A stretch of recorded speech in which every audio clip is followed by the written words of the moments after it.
Everyone, let's get started. Thanks for joining us this evening here at the Weizenbaum-Institut and at home in front of the computer, the live stream. Tonight we're going to take a look behind the scenes of the AI industry. My name is Kloiber. I'm from a feminist organization called Superlab, and I'm going to guide you through tonight's program. Our goal tonight is not to add fuel to the AI hype, but quite the opposite, to shine a light on issues that companies like OpenAI, Google, and others would rather keep in the dark. And without asking for a show of hands, I'm sure every one of you has used AI in one way or another. And I'm also sure that a lot of you have read about the precarious working conditions of the people who are the workforce behind AI. But from my own experience, I know that it's something different to read the stories and to hear them from the workers directly, from the workers themselves. And that's exactly what we want to do tonight. We want to hear from the workers, and we want to get their insights and hear about also what they are hopeful about for the future. We have two main program points tonight. We're gonna start with a keynote by Dr. Milagros Miceli, who's going to give us an overview of the field and also a new research method that she's developed. And the second program point is a panel with data workers. And all of you here in the audience will also play an important role because we have a lot of time for your questions. The first slot after the keynote and then right after the panel. If you'd like to share insights of tonight's panel and talk, then we ask you to use Chatham House rules. You can write about what is discussed, but please do not attribute it to a specific person, to a speaker. This is a sensitive topic, and the people on the panel speaking out about their working conditions are risking a lot, so we ask you to respect their privacy. And if you see someone with a red dot on their t-shirt, then please do not take photos. So without further ado, I'd like to introduce tonight's keynote speaker, Dr. Milagros Miceli. Mila is a sociologist and also a computer scientist. She leads the program Data, Algorithmic Systems and Ethics here at the Weizenbaum-Institut, and she's also a lead researcher at DARE. DARE stands for the Distributed AI Research Institute. Together with her team, she has launched the Data Workers Inquiry, a globally radically participatory research initiative spanning 9 countries and 5 continents, where data workers, and that's important, become researchers, community researchers. Mila is not only a passionate researcher, but also someone who always puts workers and community first. For the Data Workers Inquiry, she developed her own research methodology that she's going to share with all of us. And just 2 weeks ago, Mila was named one of the 100 most influential people in AI by Time magazine, a very well-deserved recognition. Congratulations, Mila. And yeah, now it's my great pleasure to welcome Mila onto the stage to give her keynote with the title, AI is a lot of data work on hidden labor, resistance, and academic solidarity.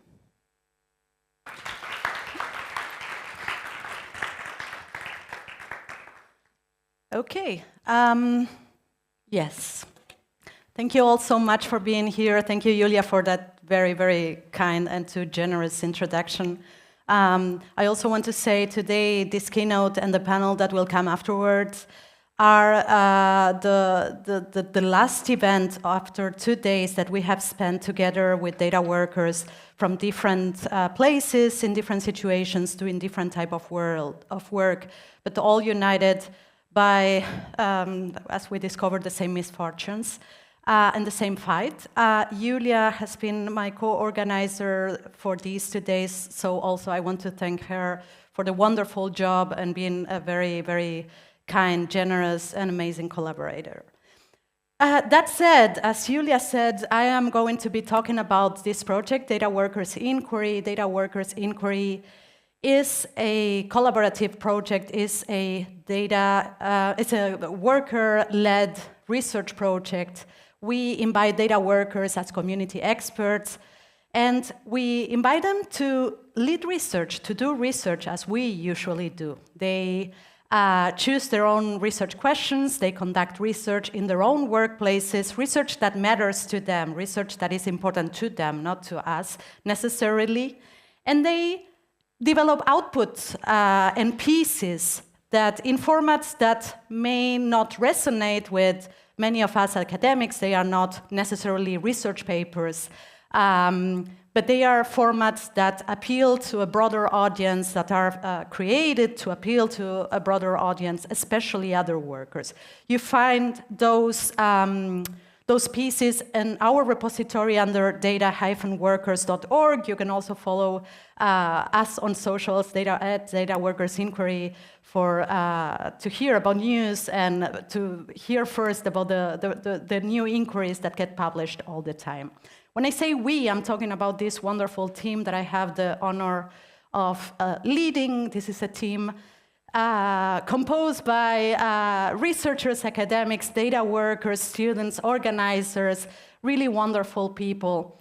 But also, it is a team that includes data workers, and we have been lucky and honored to be joined by, well, until yesterday there were 24 data workers. As of today, it's like 27 data workers and counting, located on 4 continents. You see here some of their names, their pictures. The ones without a picture and with a name in quotation marks are those who unfortunately want, but mostly need, to remain anonymous due to workplace retaliation.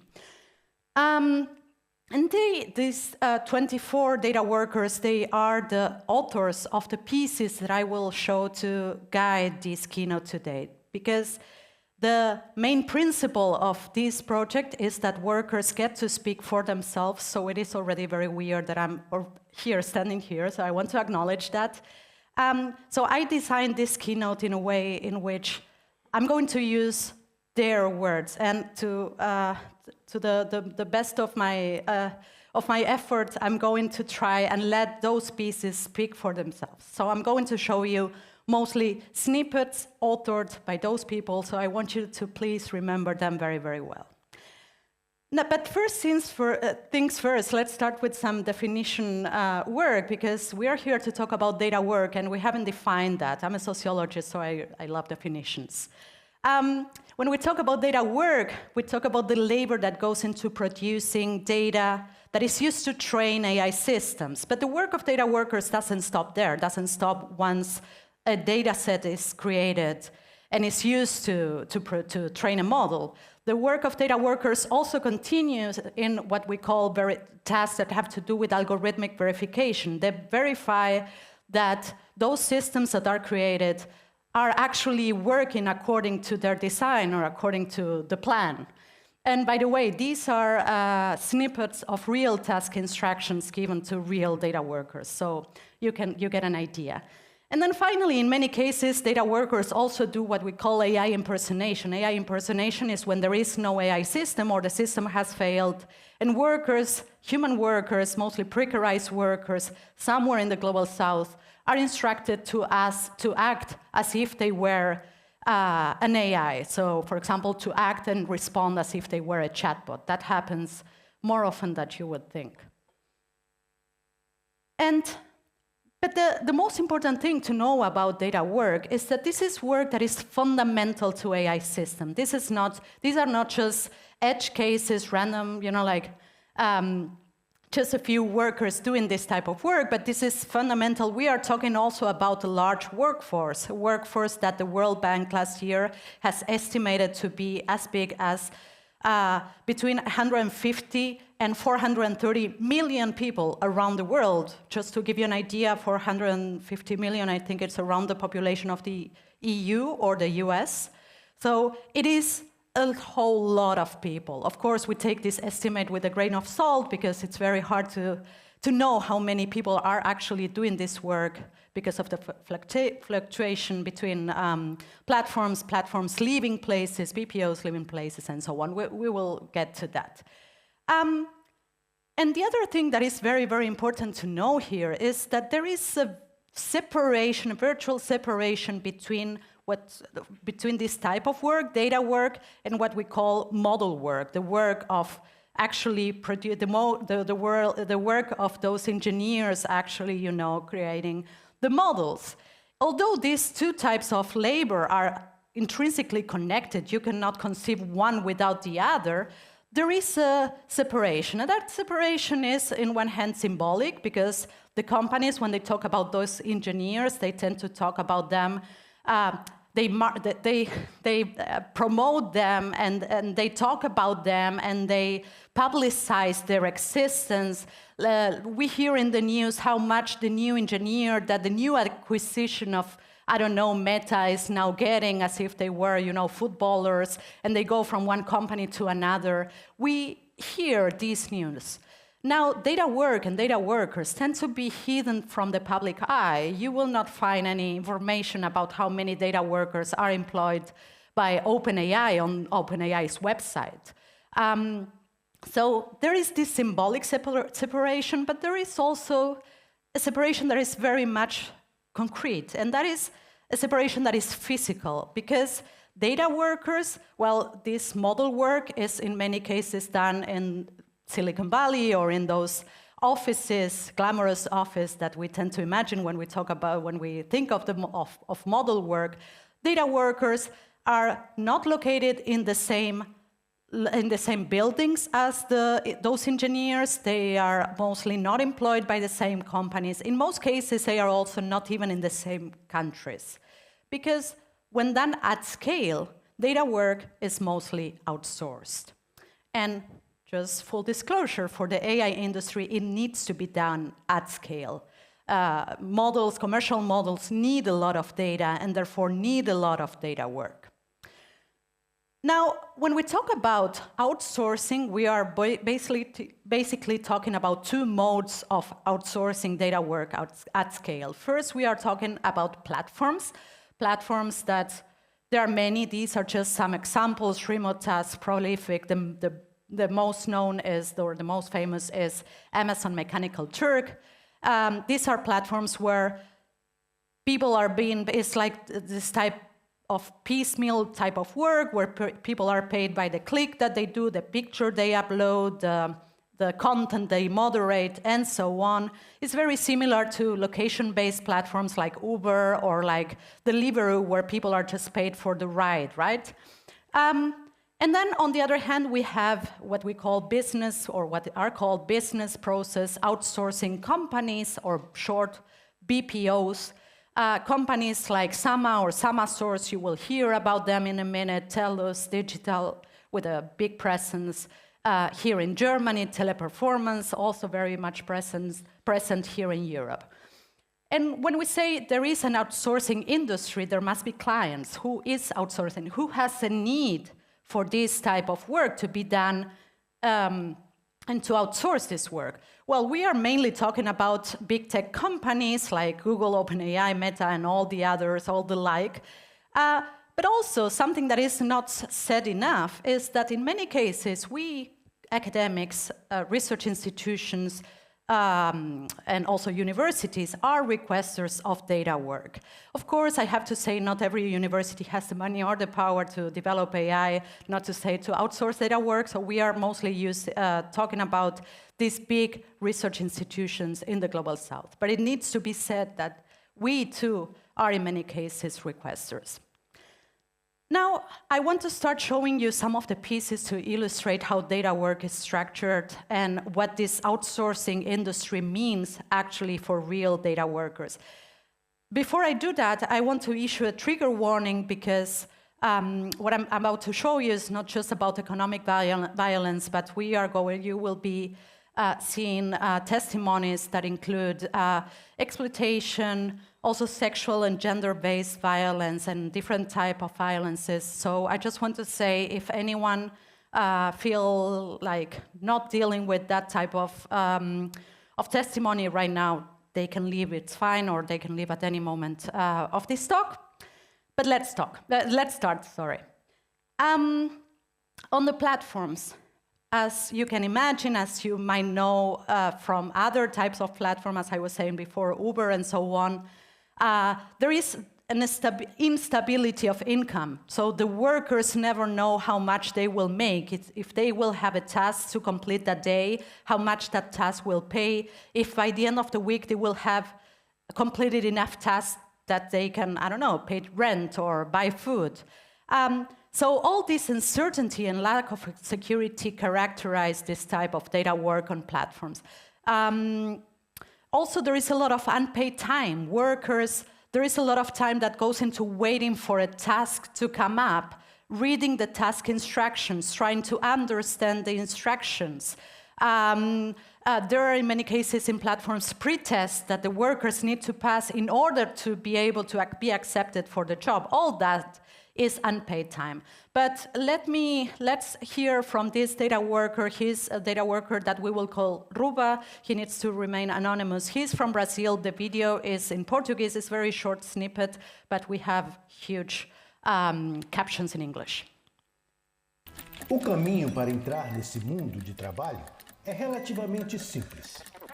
A mão de obra é chamada de contratantes independentes e é atraída com calorosas promessas de obter bons ganhos e ter flexibilidade de horário para realizar tarefas que dizem tão simples que parece até ser uma benfeitoria pagar alguém por aquilo.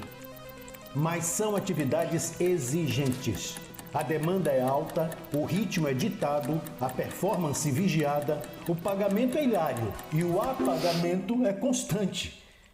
E nem sempre você vai receber pelo que faz. I forgot to mention, for every piece I included a QR code that you can scan if you're interested in a particular piece and you want to watch it complete later. You can always scan it or you can go to the repository and find it there. I want to stay with the last part of what Ruba is saying, that you not always get paid for the work that you just did. And this is very, very common because wage theft in data work is something that workers face basically every day. In this case, Ruba is talking about something very specific that is called mass rejections. But before I explain what mass rejections are, I want you to watch this other snippet from a Syrian worker, Yasser Al-Rayes, who produced this video diary or blog. And he shows here an example of what mass rejections are. Something crazy happened to me here. As you can see here, I finished all my tasks. Here is my name in Arabic, and here and here. Both my supervisor has accepted all of them. But unfortunately, if you move to this page, you will find out that the client rejects all of them, and now I have to repeat the work from the beginning. So, as you might have gathered, the mass rejections are when a client lets the workers complete the work is delivered, and the client says, no, I don't like this is not done according to my quality standards, whatever those are.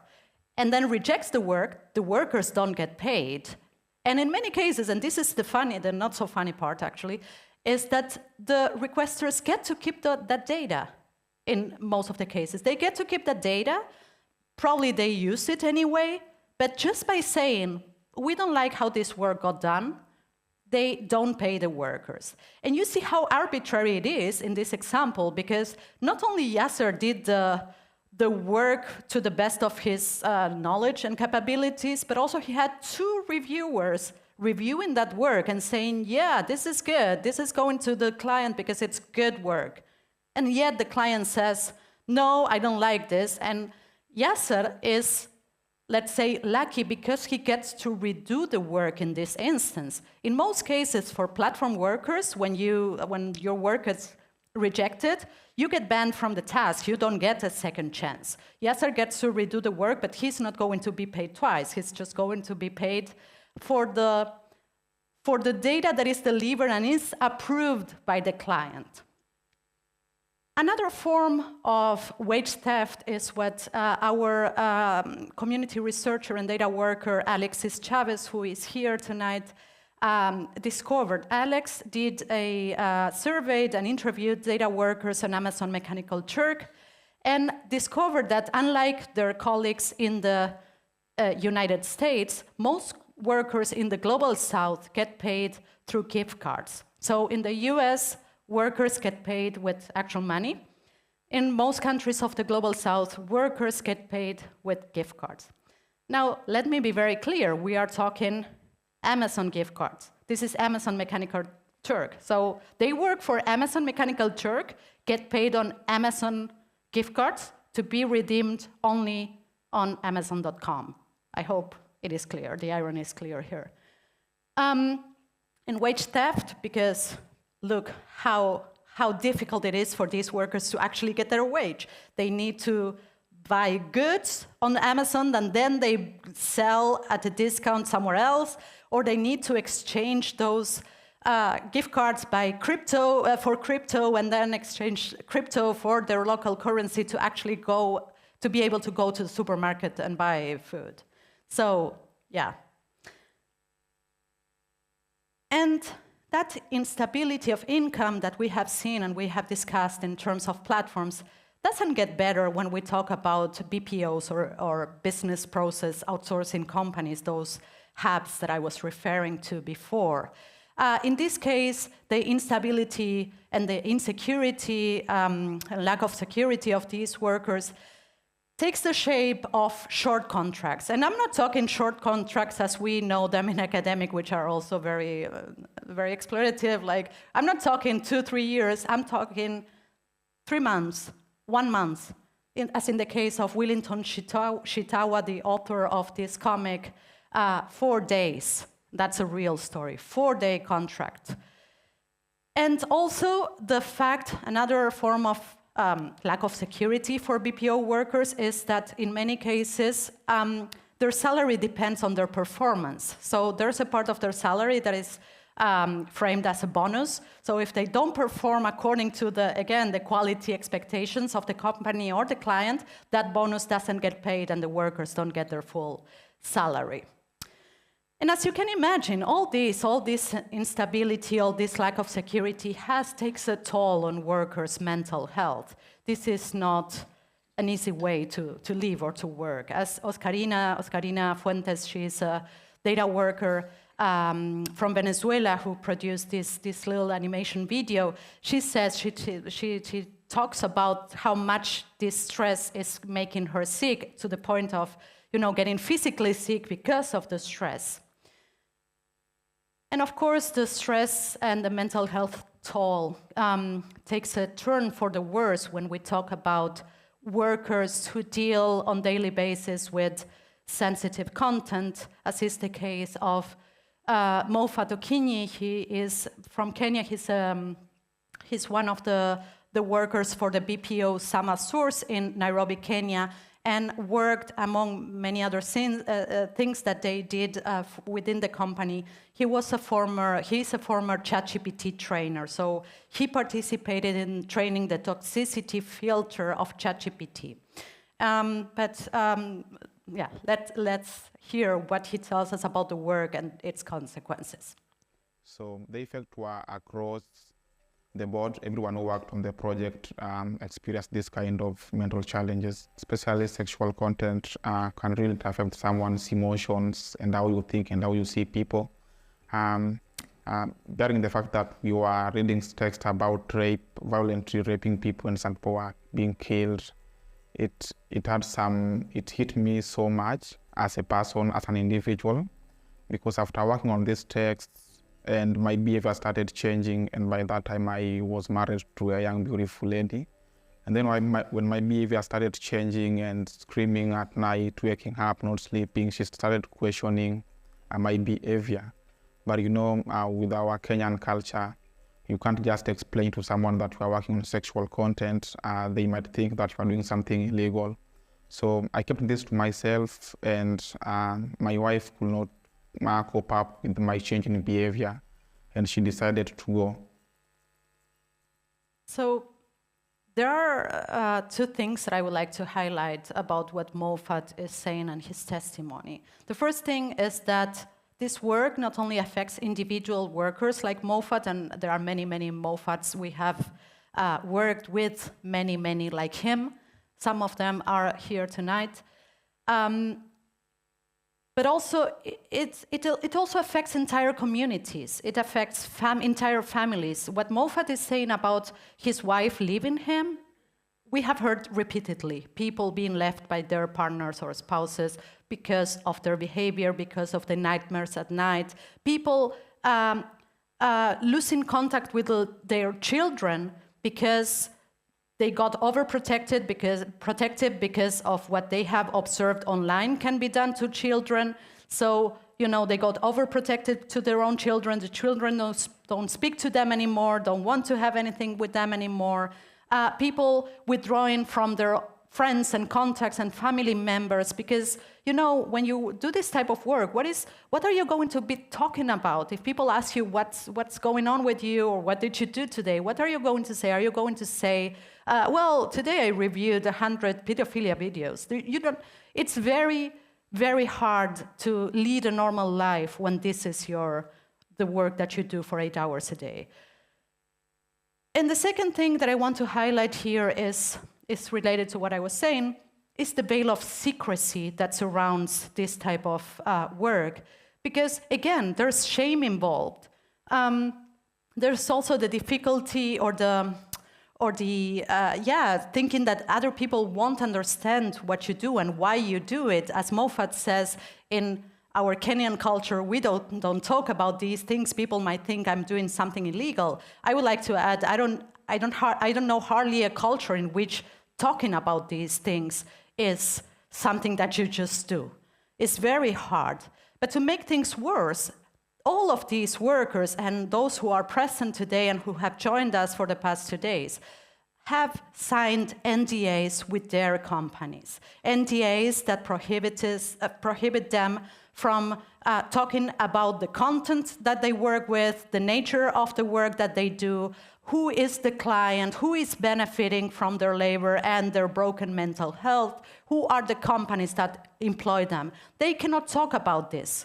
And also to make things worse, the companies weaponize those NDAs, constantly threatening these workers that if they speak up, not only they will be fired, but also they will be sued by a tech giant. So imagine being a precarious worker, a vulnerable worker, and being threatened that you will be sued by Meta. That's terrifying. We have met workers who have told us that even though they knew they were suffering of PTSD or severe depression, they didn't dare to go and look for mental health support from a therapist because they were afraid that they were going to disclose something they were not supposed to in therapy.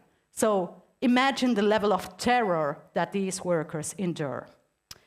But this is not just about the content, as Ranta, who is also a worker in Samasource in Nairobi, puts it. She says, well, it's the constant exposure to this type of content, but it's also the pressure to meet targets constantly. They need to action within 50 seconds. They need to watch terrible content, and within 50 seconds, decide what to do with that, and then compose themselves to watch the next piece of terrible content.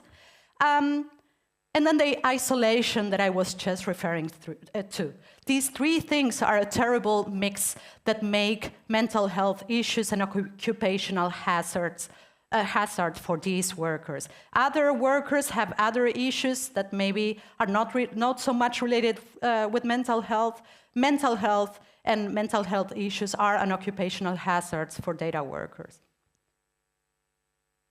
Now, despite of these terrible conditions, a lot of people ask me, well, if things are so bad, why don't they go, right? Like, that's a question I get often, and I don't know what to do with that content, question, except to say that data workers don't have a lot of options, and in most cases, they don't have anywhere to go. And this is not a failure of the system. This is the system. This is, in fact, the ways in which companies want it. Companies are predatory. They prey on vulnerable workers. They look for workers in places where unemployment is high and opportunities are scarce, places destroyed by economic and political crisis, by even natural catastrophe, by war. Those are the places in which these companies and these platforms target find their workers. But also, they target, within those places, they target specifically vulnerable populations, and they frame this as if it was philanthropy. So you will hear a lot, in this space, you will hear a lot of programs that would tell you, oh, we bring jobs to single mothers in India, and we try to impact positively refugees in Europe. And we find our workers in slums, as is done, and as Maureen will tell us, as is done in Nairobi, and I have seen firsthand done in Buenos Aires in Argentina. Let's hear Maureen because she explains it better. When we were first initiated at Summersource, he made it clear to us that one, Summersource employs the unemployable. That is why their target population is from the slums. So if Kibera, for example, Madare, Kariobangi, Kawangware. Actually, the funny thing, when you're applying to join Summersource, they have a drop-down for those targeted areas. So in case you're not from that area, you'll not be picked to work at Summersource. So you have to either pick one of those, even if you're not from that, but that is the main thing for you to be considered to join Summersource. So once you're at Summersource, one, they believe you are illiterate, because if you are unemployable, that means you're not needed by any other company. So they're doing you a favor, actually. So in their mind, they know, one, you're illiterate, two, you're vulnerable, three, anything thrown at you, you're going to accept. Because coming from the slum anyway, someone who comes from the slum, anything thrown at you, you just accept and you say thank you. So anything that gets thrown at you, you just accept, including shitty working conditions. That's what they do. And workers, they just feel trapped, as Willington say, like we feel trapped, or I felt trapped, there was a choice between exploitation and poverty. We were at the mercy of these employers. They knew we needed the work, and they used that power to keep us in line, no matter how bad it got. You don't know how many times I've heard this in just different versions and in different languages. And of course, then there is a prevalence of migrant workers in this space, because who is more vulnerable than a migrant worker? This is the report produced by a Syrian refugee living in Lebanon, Ruqayya Al-Hamada, who is a data worker, and I love the title because it's so telling of this industry. She says, if I had another job, I would not accept data annotation tasks. That's the title of her report. And she talks about how also the rules and the laws that affect many refugees, not just in Lebanon, also very much here in Europe, and the difficulty of getting work permits, leave many of these workers at the mercy of the exploitative conditions of data work. Many of them end up doing this work because they don't have another option. Now, please don't make the mistake of thinking this only happens in far removed places like Kenya or Syria or Lebanon. This happens very, very much here in Europe, here in Germany, here in Berlin. This is the podcast produced by a group of data workers in Essen, Germany, Meta content moderators, or content moderators for Meta. The podcast, I'm just going to show you a snippet. The podcast is in German, big English subtitles. Heads up, the voices are distorted. This is why it sounds a little bit, it's for privacy issues. Dazu gibt es noch Kollegen, die ihre Aufenthaltsgenehmigung durch diese Arbeit bekommen. Habt ihr auch mitbekommen, dass die Firma das ausnutzt und viele Leute diesbezüglich erpresst bzw. in ein schlechtes oder sie dazu zwingt, Sachen zu machen, die sie so nicht machen wollen würden, ohne diese Bedingungen? So, yeah, they just say it loud and clear. people who depend on their visa, they are treated worse than others. Why? Because they depend on the visa to stay in the country. They depend on the job to keep the visa to stay in the country. They depend on the job to send remittance home, where people need that. And of course, women have it, when it comes to disadvantage, women have it worse. And when it comes to this, then it's worse for migrant women. This is the zine produced by Ranta, who is a migrant data worker in Nairobi. She comes from South Africa. I really recommend checking out this zine also because it has beautiful or very powerful illustrations. It's very well done. What Ranta does with this zine is tell the stories of 11 women migrant workers like herself, including the story of 2 of her colleagues who were sexually assaulted by one of their co-workers, and how the company, Samasource, not only didn't do anything to protect the 2 victims, or remove, or fire, or bring to justice the perpetrator, but also forced these 2 women to work along their perpetrator in the same office as their rapist for months. And again, there's the question of where would they go? Where should they go? Is there a place that they could have gone to? They didn't have an option. They needed to keep on showing up for work every day to keep their visa, to stay in the country, to keep on sending money to their families back at home, even though it meant for them to sit next to their rapist day in, day out. Now, despite this grim scenario, there is hope because data workers are organizing, and this is going to be the topic of the panel that comes after, and I hope that really is going to bring some hope to this, as I said, very grim scenario. Data workers are organizing around mass rejections as mass rejections that I showed you before. They are organizing in workers' councils when big unions don't tend to their specific needs. They are creating unions for the same reasons. They are creating association when unionizing is difficult. And like here in Berlin, they are striking. And we will talk about that in a minute. I just want to say I'm showing these examples. These are some of the examples that we have and are supporting from the data workers inquiry. And I'm not saying that because I want to claim or co-opt these struggles. Let me be very clear, these workers would have organized with or without us. It's just a way of starting to talk about our role as academic and what we can do to stand in solidarity with vulnerable workers. But before that, I want to say that if you want to stand in solidarity with data workers in Berlin, there's a rally next week, Tuesday. They are doing this action, so please feel free to photograph this. I think there are posters somewhere, otherwise you can approach us afterwards. We can share the information. But this is a great opportunity to actually do something besides worrying about data workers. But let's go back to what I was saying before, academic solidarity, because there's certainly much more than we can be doing with and for data workers. And workers' inquiry as an approach is an excellent tool for this.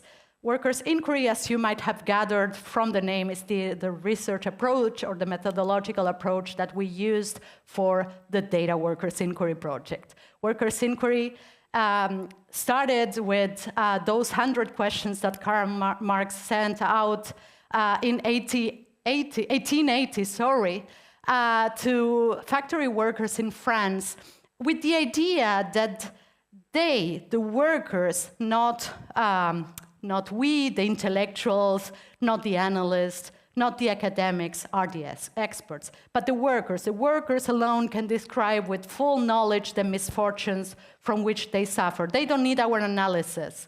They know better.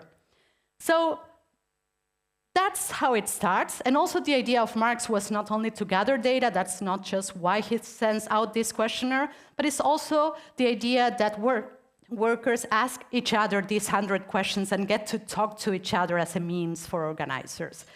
for organizing. So that's the inspiration for this. And of course, brilliant colleagues like Karen Gregory and Jamie Woodcock, oh, yeah, well, you cannot see it, have theorized around workers' inquiry throughout the years. This is also an approach that has been picked up by collectives like Kolinko in the 90s, which did an amazing workers' inquiry into call centers here in Europe.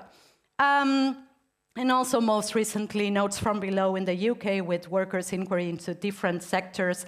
I really encourage you all to check out this work because it's really, really good. Now, what nobody has done so far as I know, is systemize how a workers' inquiry is actually done, probably because this is an approach that requires a lot of flexibility and a lot of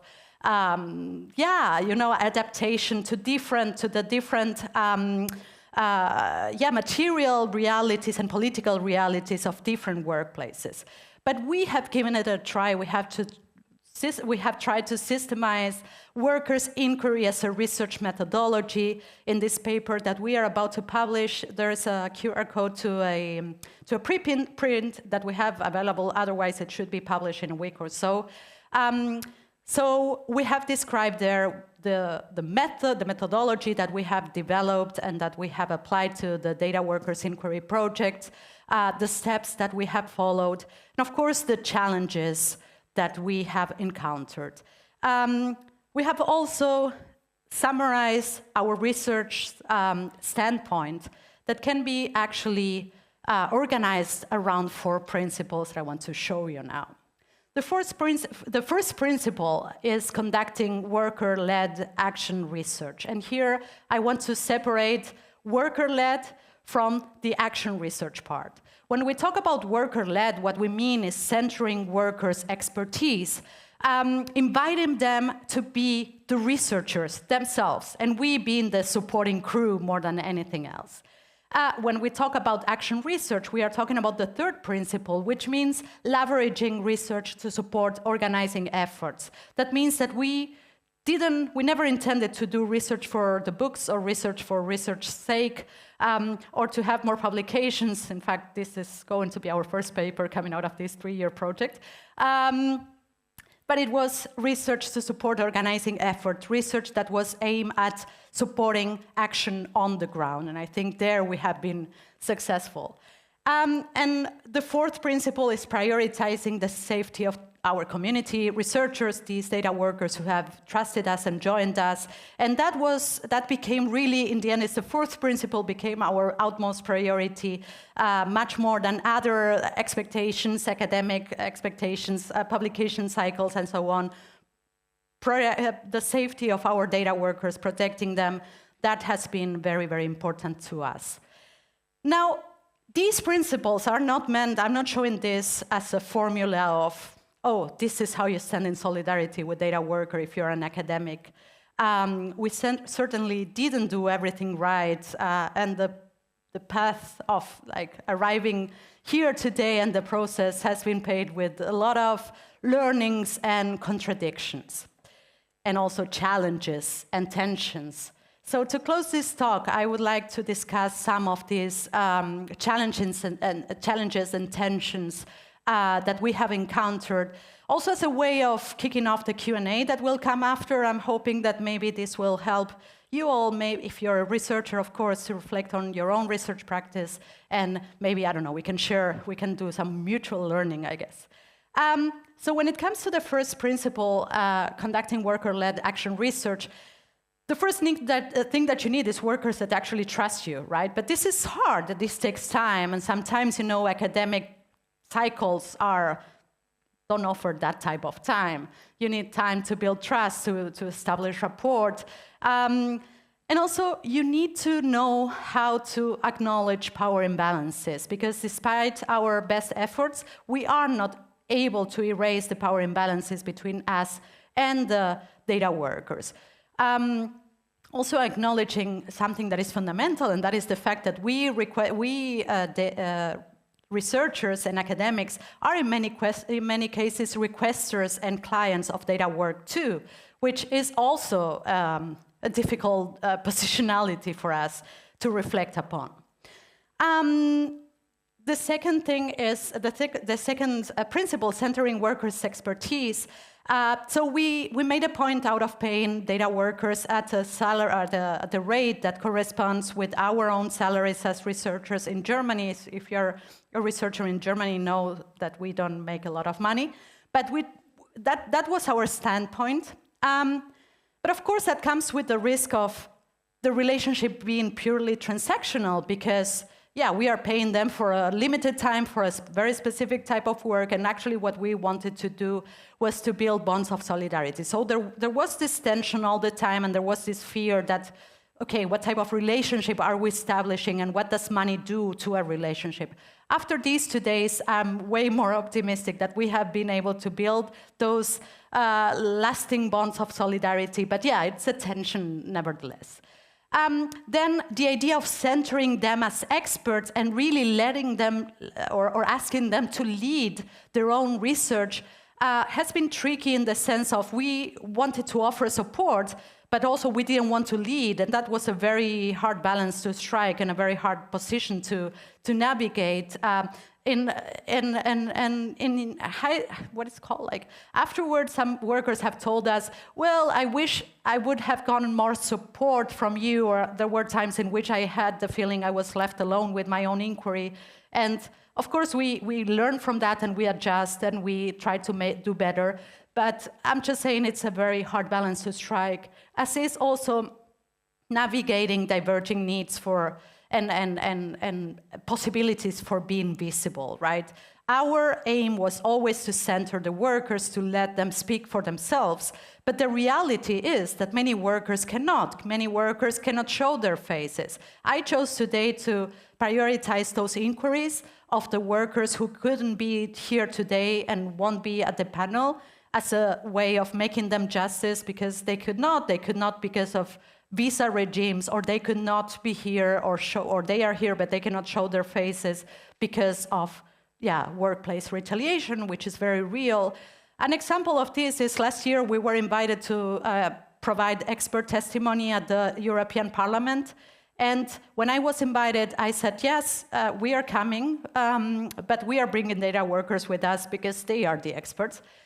Now that was like that was done from from a good intention of really being faithful to this type of approach, but then it was super hard to find 5 data workers who actually could go to the European Parliament without fearing retaliation, to find 5 data workers who could actually be that visible. So yeah, just saying, attention is right there.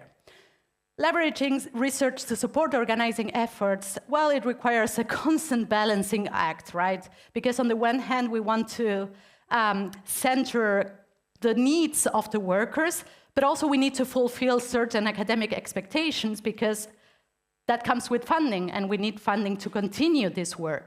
So it also requires a constant translation work.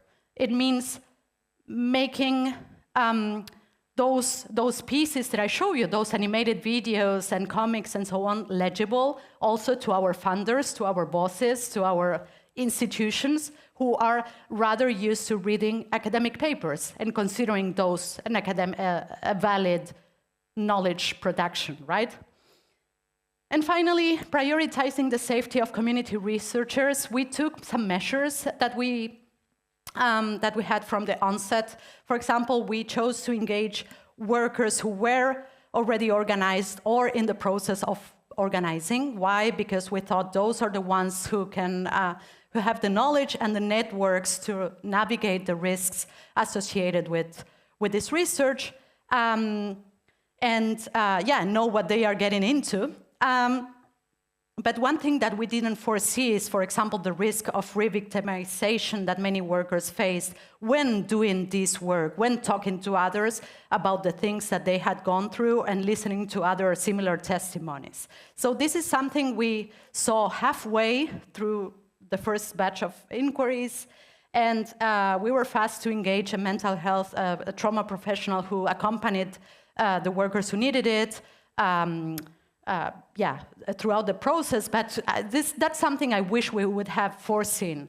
And then finally, there was a moment before publishing the first batch of inquiries in which we said, oh, wait a minute, let's double check that we are not getting anyone in trouble. So we engaged legal counseling that was jurisdiction specific. So we need jurisdiction that is connected to each inquiry. We engaged legal counsels. But also that came with a negotiation with the workers right before publication, because in some cases, we needed to tell them, well, the lawyers are advising that you don't publish this, or you publish it in a different way, or you say it differently. Otherwise, you are making yourself liable for a lawsuit or defamation or so on.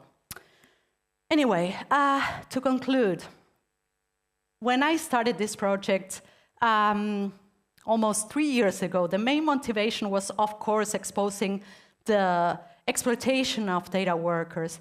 But I had done work with data workers for many years before, and this time around, I wanted also, in addition, to show that doing work with vulnerable workers, with communities of vulnerable workers, could be done differently. My thinking was, I've seen a lot of things that are terrible, and I've seen a lot of suffering, and I cannot change that. I cannot change the material conditions in which many data workers find themselves. I cannot change the AI industry. What I can do is reflect upon my own research practice, and I can change that, and I can do better. Because the AI industry is fueled on the exploitation of data workers, but the research that studies that doesn't have to be. So academic solidarity, for me, means rejecting parachuting research, rejecting,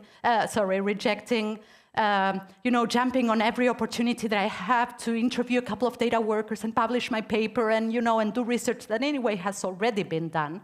Rather, it means fostering spaces for letting data workers speak for themselves, creating spaces of care for them to tell their own stories in their own way, in ways that are where we try to account for as many dangers as possible. It also means funneling research funds to support efforts that are already happening. My research is not going to be novel. I don't need to go somewhere in Kenya and do, a couple of interviews. Someone there is already doing that. Why not supporting that with the funds that I have? So in sum, it means recentering data workers, epistemic authority, and agency. So academic solidarity can take many forms. I will leave it up to you to actually decide what's the best form to you, but to me, it starts with respect, care, and epistemic justice. We have tried to create a space in which that is not the exception, but the norm. And after the last 2 days that we have shared together, I'd like to think that, to a certain extent at least, we have succeeded. So, thank you very much.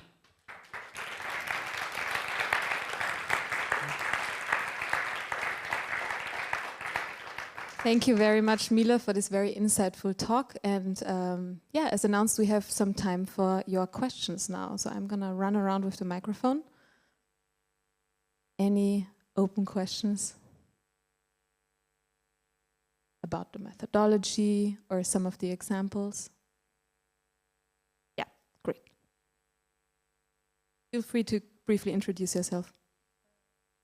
Lotte Lalois, I'm a journalist from Taz, but I'm here privately. And just out of curiosity, I'm wondering, how did you manage to make the workers talk to you? Maybe you've mentioned it and I just missed it, but how did you create that trust? How did you find them, first of all? I'm sure you didn't write a mail to Amazon, whatever that company is called, hey, would your workers want to talk to me? How did you do that? And what would you also have as advice to perhaps other scientists or journalists who want to do similar stuff?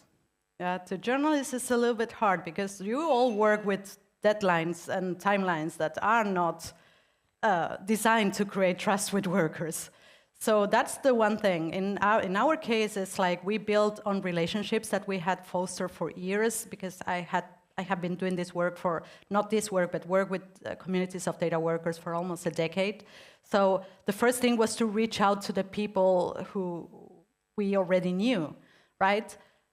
And who already knew that we were not going to work with them in an exploitative way. So that's the first thing. You need to build trust, and trust is built through, like behaving in a way that actually fosters trust. So that's the first thing. And then we were really lucky because people, after we launched, workers started to reach out to us directly. So that was very lucky. That was also very, very unexpected. And I guess, again, it's the work of creating a space in which workers feel safe. And that takes a lot of work. Yeah, I'm sure. But I mean, like, how did you get in touch in the first place? Was it like the union introduced you to some of the workers? Like, I mean, you're a sociologist at the university. Did you just like walk into these offices and say, hey? Or that was before this project. That was in the first round of field work. I went places. The first time I went places, I went to a company in Bulgaria, and I literally waited for workers outside. And we just talked, and it was like, I have time. Do you have time? Let's talk. Are you comfortable with what I'm doing? I'm here to listen. And I guess that's the thing. And then I went to another place in Argentina, for example. And but then again, that was like almost 10 years ago. Firstly, thank you so much for this really insightful talk. And also all the care going into centering, the perspective of workers and not having this top-down approach that we see so often. I'm wondering if you could speak to, firstly, for consumers, is there any way that we can, even if it's, just on our personal small scale, shift our purchasing power in a way that empowers workers more? And number two, for those of us working in AI governance here in, European companies, when we advise clients on implementing AI solutions, are there, alternative service providers that, is it small language models? Is it open source models? Is there any, pushback in the industry where you could consider it more ethical AI? Yeah, I think I want to start with the second question, which is, I think it is a great question. I think the first question that I would ask my clients if I was in a position of advising them was, do you really need an AI for this? That's a question that not everyone is asking. Like, it seems that nobody's asking themselves that question nowadays. So do you really need AI for this? There are many, many tasks and many things that don't need AI at all. So first of all, that. And then what type of AI do you need? Is it like, because, is it like a one-size-fits-all type of solution that you need, or do you need a small, very well curated and produced with care type of solution? And then maybe also explaining what that means, why that's better, but also why that costs more, because then, clients tend to say, oh, well, that's expensive. No.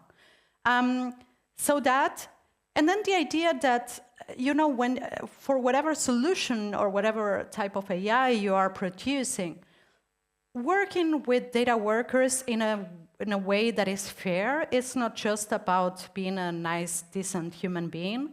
It's literally about producing better data and therefore producing better systems. So, working and collaborating with them in a closer way, treating them as humans, treating them in a decent way, asking them what they need and what they think. In many cases, data workers have insights on the data that they produce that no engineer and no requester has, because they work with the data day in, day out. They know what they are doing. So, but the anonymity of platforms and the anonymity of, algorithmic mediated management doesn't allow for that closeness, which could be good for business too. So, so that. And the first question was, sorry. As consumers. Oh, consumers, what to do? Well, as tempted as I am to respond to that, I think that's something that the workers who will come here in the panel, who will sit here in the panel, can say for themselves. I will just say there was the TikTok, if you're in Berlin, there was a TikTok strike. Go and support that. And the other thing that I will say is, if you know people who don't know about how AI is produced and about these things, tell them about it. Tell them about it. Spread the word. That's important. Thank you. Thank you.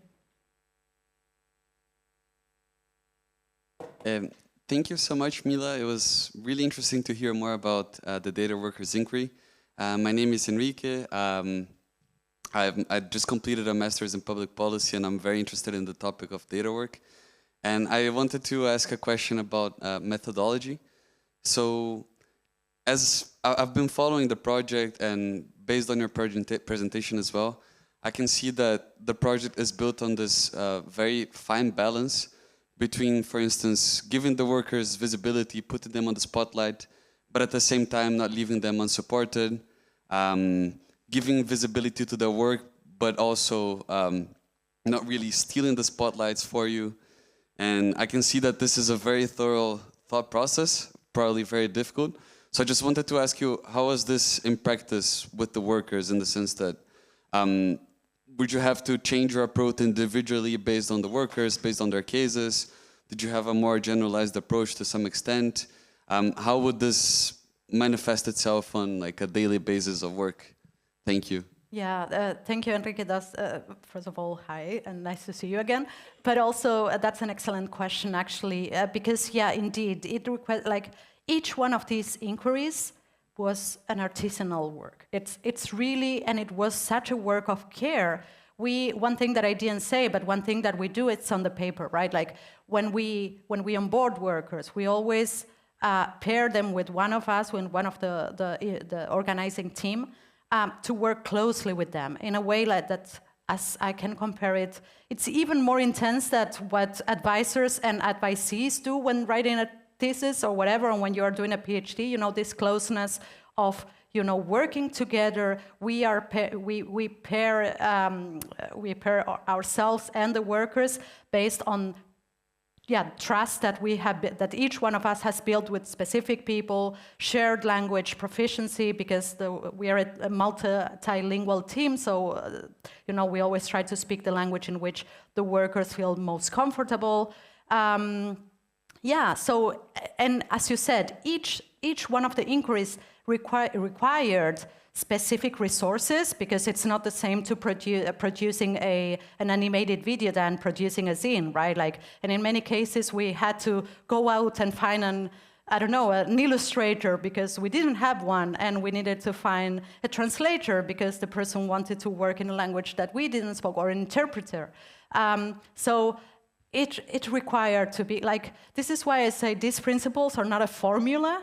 It's like something you enact every day, and every day we wake up, or at least I don't know, I don't want to speak for my colleagues, but I wake up thinking of what are the things that are needed for the people. And also, you know, there are many needs that exceed the inquiries that are not related to the work in itself. Like, for example, I was talking about Ranta, who worked with those 11 migrant women. And one thing that she found out is that while doing that work, is that those migrant women were stranded in Nairobi because they had been dismissed by the company, and they had nowhere to go. They had no money to go back home. They owed rent. There were many issues. So Ranta was like, can we fundraise? And we were like, we've never done that, but let's do it. I reached out to Julia, and we were like, okay, let's do it. And we were able to return those women home. And like that, many, many stories that, again, exceed the pieces in itself. Question from the YouTube live stream. Grace says, thank you for that phenomenal keynote. And then she has two questions. As a project, do you have a rapid response mechanism that seeks to support these researchers in case of a security threat? That's question number one. And question number two is, wellness by companies is often a one-size-fits-all, often disregarding contexts of lived realities. How has the project ensured the resonance of the mental health support? Yeah, thank you, Grace, for those two questions. I'm going to speak to the camera. So what we have in place, we are trying, unfortunately, there are many cases in which we needed to be reactive, because it's our first time also that, unfortunately. So there are many things that we didn't foresee, despite our best efforts. So what we have right now in case of, depends on the type of threat that workers face. So one could be retaliation. For that we have close contacts to unions. We have legal counseling available in each, as I said, in each jurisdiction. Another type of threat is threat for their mental health, right? Like we had people, some of the authors, who had a relapse in their mental health. They suffered of PTSD, and by doing this work, they had a relapse. I'm sorry to say that, but this is something also that needs to be said. And in that case, we also have a mental health professional on call. So those are the things that we have, more or less prepared for cases of crisis. Also other measures that have to do with protecting people's identities and so on. But again, also protecting people's identities is very situation specific. Today we had a system with red dots. Another day we have other things because it depends on the situation and the context.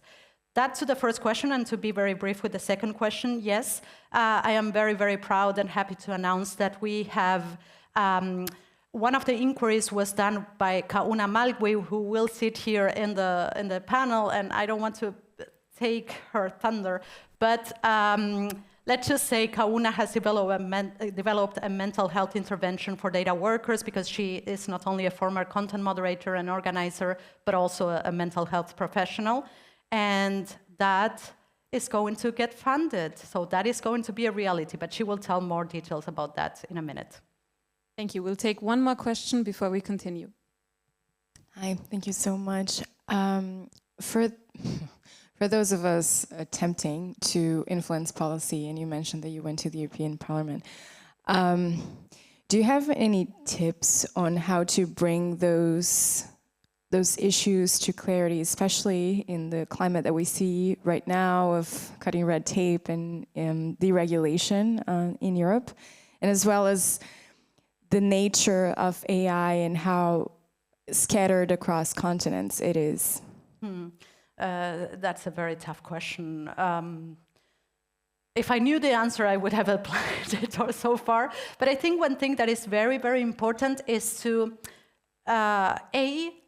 move away from those abstract discourses that talk about AI as if it was just made out of air and vibes.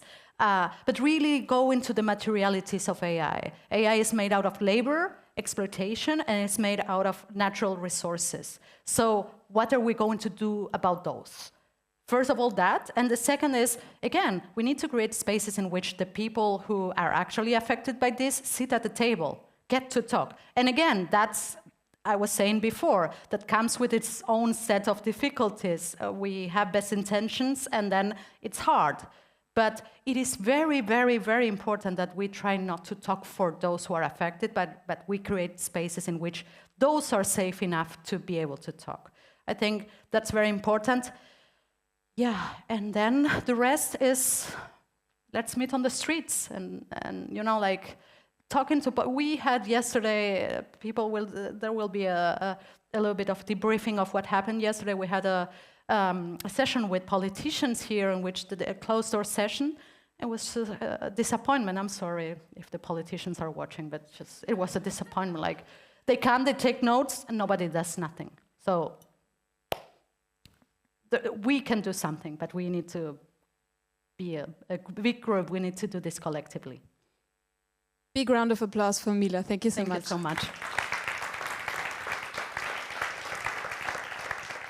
Okay, and we now move into the last and final program point for today, the panel, where workers are going to share success stories, stories of hope, like what they are envisioning for the future, but also how they've been organizing and what international solidarity can look like. Two workers, Joanne Kinua and Kauna Malgui, will be joining us online. We've been trying to bring workers to Germany for already 3 years, and at this point I have to say it's impossible to bring workers from African countries to Germany to share their experiences. Even if you have invitation letters by members of parliament, by GIZ, it's just never working out. The visas always get denied. So thank you very much, Joanne and Kauna, for joining us online. We would have loved for you to be here. And the session is going to be moderated by Adio Dinika. Adio is a political scientist specializing in platform labor and platform governance. He holds a PhD from the Bremen International Graduate School of Social Sciences. He's a colleague of Mila at the Adio Institute. His work focuses on critiquing techno-optimistic narratives and platform labor in sub-Saharan Africa. And his work combines academic research, but also insights from fieldwork. And Adio will be joined on stage by Lena Müller and Luciana Alviles, who are here today. And Adio will introduce all of them. So big round of applause for our panelists.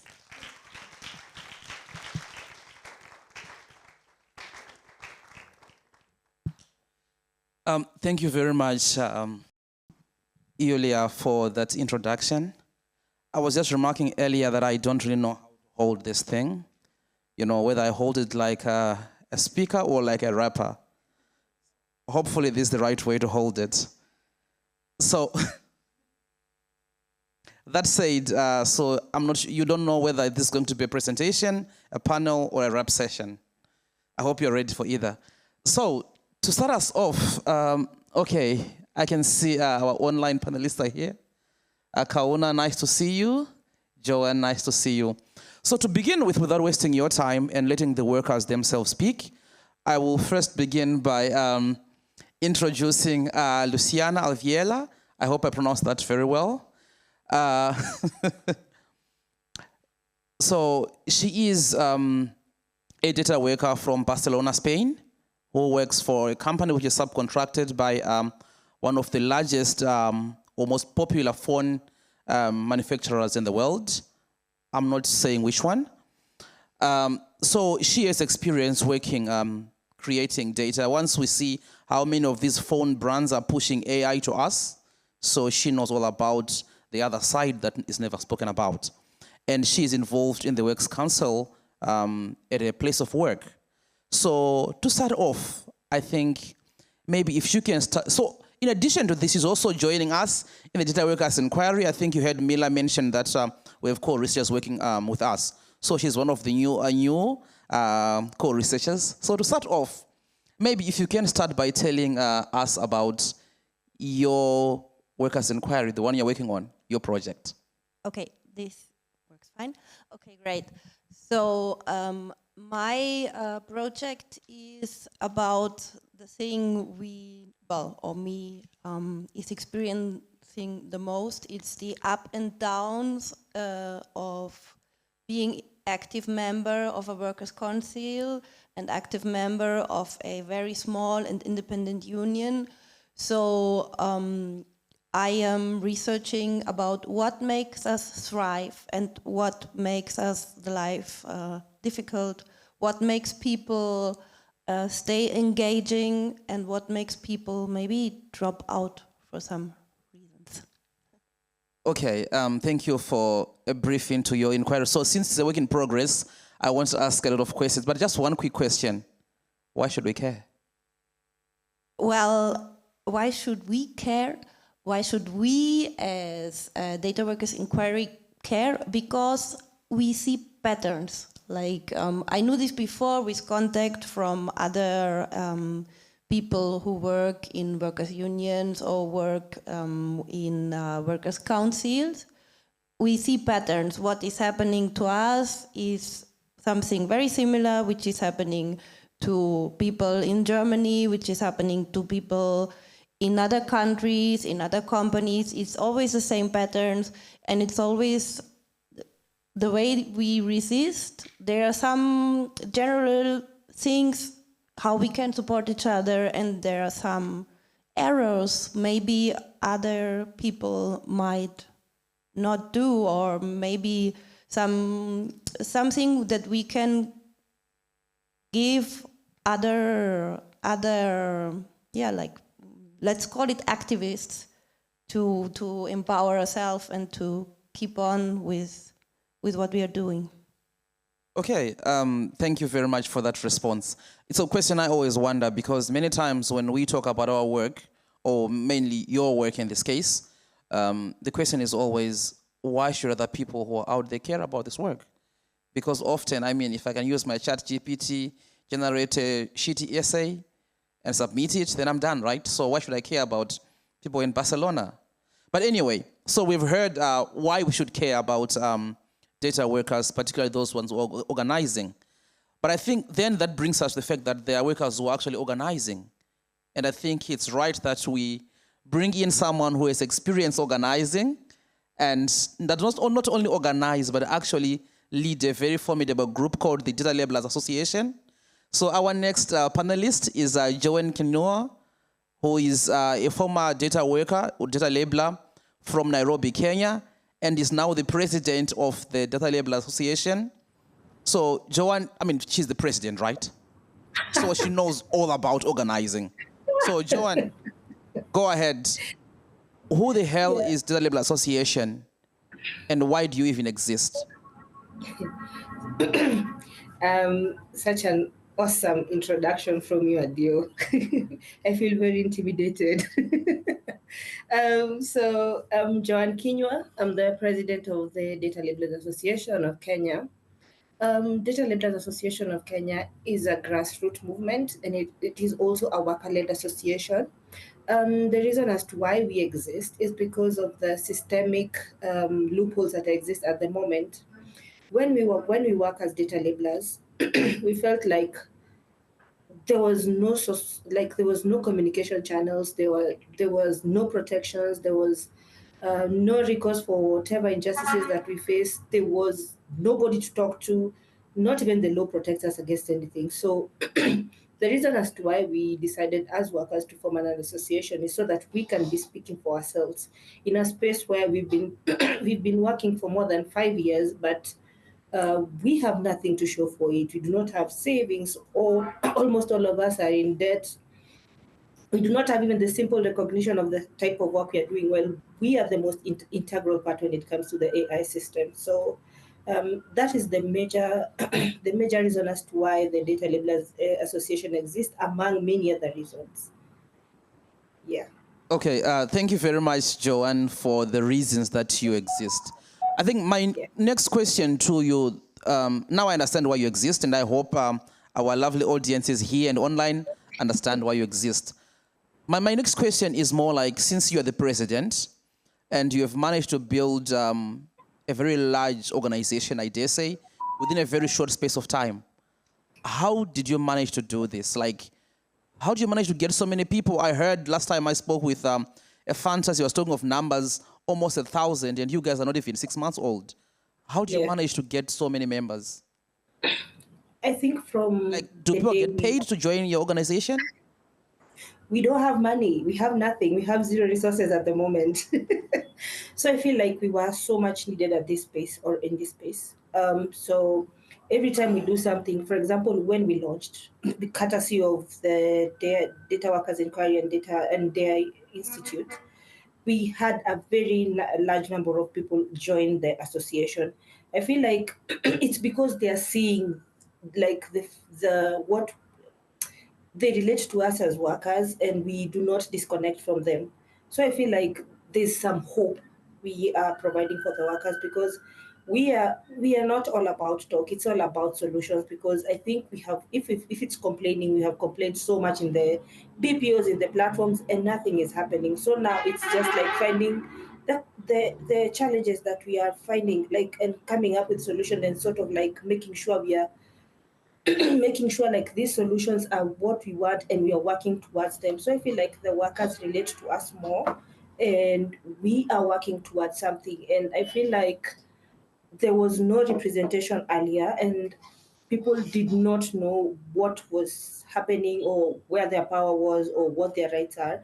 So as we are growing, the people that I represent are also growing, and they are also learning their rights. They are also learning that they're supposed to be in this space. They're also learning, they want to get that recognition that we are always speaking about. It's us, it's a process. We are all growing together. So I feel like the more I know something, the more the people who we are working together know something, and then that information also goes down to the workers, and that is why the workers feel the need to be part of the association, because of like we are speaking the same language. We are not disconnected with the workers in any way, shape, or form. I feel like that is why we have that growing number. We are also overwhelmed as an association. Yeah. I hear you, Joanna. Joanne, sorry. There's a Joanna somewhere in the crowd. If there's No none, worries. I can find Yeah. one to call Joanna. So thank you Yes. very much for that. I think I'll pick up from the last thing you mentioned, that you're overwhelmed. Yes. So I think we have heard also from previous speakers about the issue of, I think Mila explained the issue of mental health that comes from doing this work. I think a good example also is that we have people like Fasika, whom I'm sure is online, whose work essentially involved her moderating content about the genocide in Tigray in Ethiopia. So basically watching her own people being massacred. So that's, I mean, you can all imagine what that does to a person. And without, getting into much detail, I think it's right that we bring in someone who understands this from two perspectives, from being a content moderator and also from being a trained psychologist. So our next panelist is none other than Kauna Maugui from Nigeria, but I think she's reaching out from Kenya, Nairobi. And Kauna is, as I already said, trained psychologist, former content moderator for Meta, I think it's called Facebook or whatever they call themselves. And Kauna is also a co-researcher with the Data Workers Inquiry, and she has produced what, even though I say so, a lovely, lovely mental health initiative, which Mila just told us that just got funded recently. And I'm excited about that. But I don't want to talk for you. Kauna, what is this funded thing that everyone's talking about? All right, thank you, Adio. And thank you to the previous speakers. I confirm if you can hear me well. Loud and clear. All right. Okay. Yeah, thank you, Mila and the Data Workers Inquiry, Adio and everyone for this opportunity. My proposal was on the mental health intervention for data workers. And of course, I'm very honored and pleased that it was funded. And we're going to start the project. It's a pilot project where we're going to provide mental health intervention for data workers who are going through mental health challenges, which of course, an average data worker has a mental health issue, challenge, or struggles that they're going through while during the work and also post the job. And we've seen that it goes from post-traumatic stress disorders to depression and anxiety, and also even the challenges of getting jobs and the struggles that being integrated back to the society is quite a challenge, even for your own family. You face a lot of stigma because now you're different from who you used to be before doing the job. So that is what was funded, and we're going to start in a couple of days. Yeah, I would say days because weeks is so long. So in a couple of days, we'll be sending out surveys for data workers who dealing with mental health support. We'll fill in and we'll start the project. But of course, due to the NDAs and other challenges that workers are facing, most times it's difficult for workers to be open to such an opportunity. And hence, for all the workers that are here listening to me today, it will be good for you guys to sign up for this project so that you get the help that you need. And together we're going to rise up stronger than we used to be. Thank you. Thank you very much, Kauna. You have answered my next question because I was going to ask if this is confined just to workers you have broken bread with and drunk palm wine or something. I don't know what you drink in Nigeria with. Is this open to workers from all over the world, or you have a specific focus? Okay, it's open to all data workers across the world, regardless of color, age, size, gender. It's open to everyone. So thank you as you join and sign up in the coming weeks once we share the link. Okay. Thank you very much, Kaona. And now that we have journeyed, we've heard about doing inquiries, organizing, and the mental health. I think maybe let's get a little bit more practical. I'm not saying everything we've been talking about is theoretical, but maybe immediate. Because we've heard from workers from Spain, from Kenya / Nairobi, Nigeria. But now what's happening here in Germany?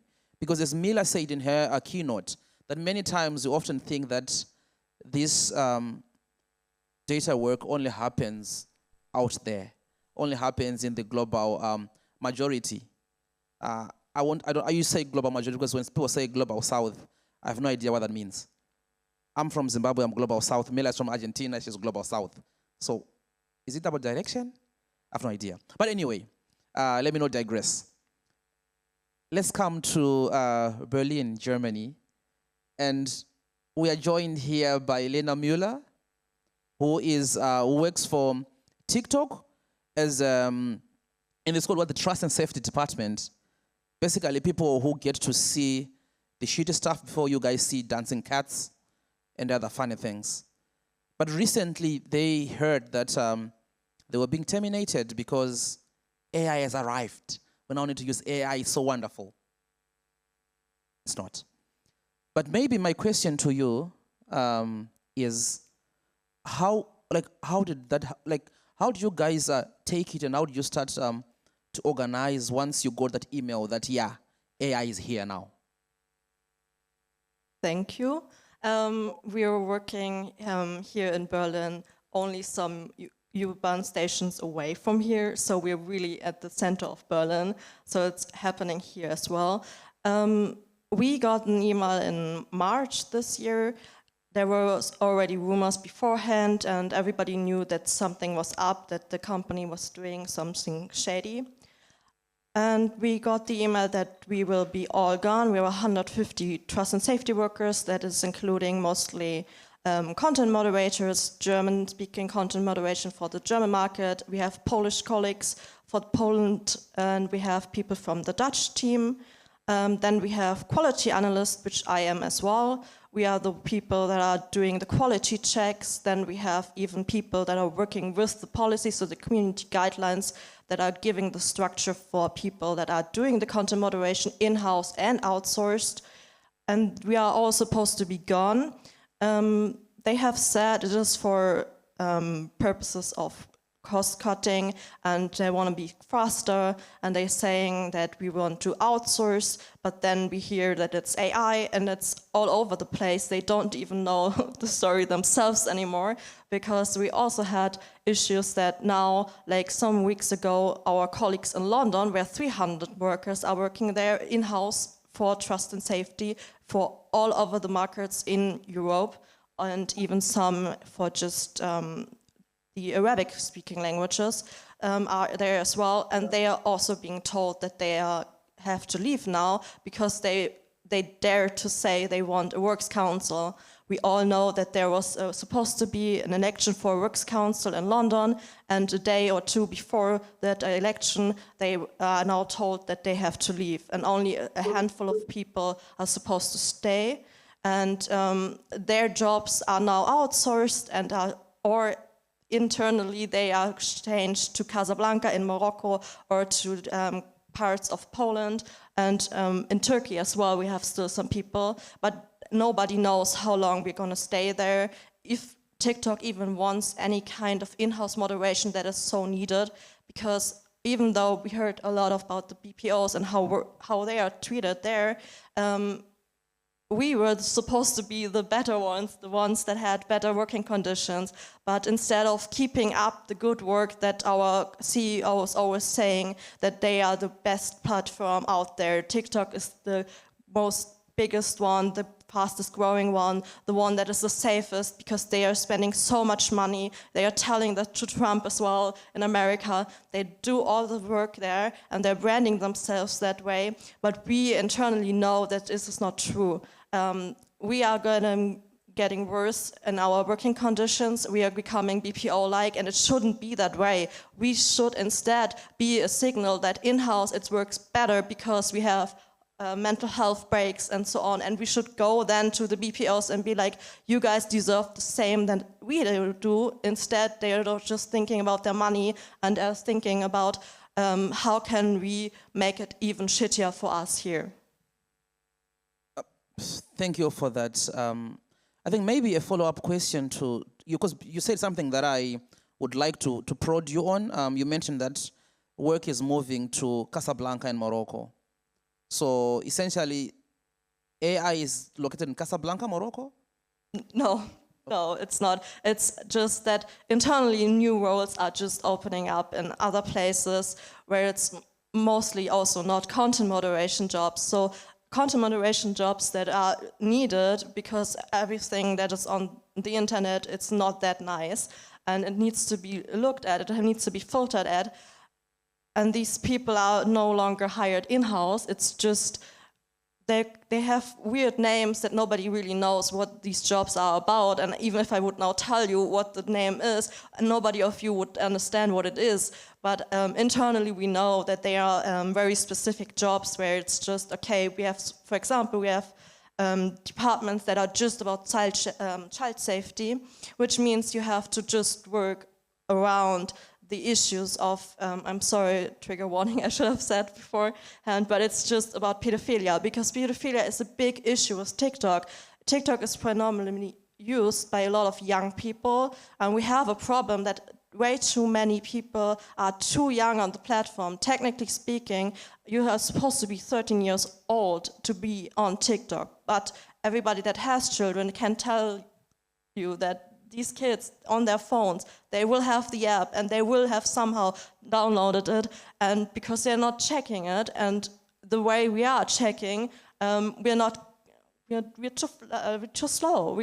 We need actually more workers to work there and not just be like, okay, we're just gonna stop the work all of a sudden and then say, okay, we try to do it by AI, but how do you want an AI to know how old a child is? Do you actually want your picture of your child to give it to the companies, to these AI companies, and then train the AI and be like, okay, this child is this years old, and you don't know what else these companies will then do with your pictures of your children. So you really have to think what is gonna happen now. Okay, on that heavy note, it's rather heavy. And I think what also strikes me is how, this hopping where they say, oh, AI is coming, and then they move the jobs to Morocco, to Casablanca, and how they talk a big game of being the best performing when they really are not. But anyway, we've all heard from our panelists, and I guess because we're very democratic, we need to involve everyone. So I'll let this time be a time for you, our lovely audience, both online and in-house, to pose your questions to our lovely panelists. If you can keep your questions simple and straightforward, unless, of course, a complicated question.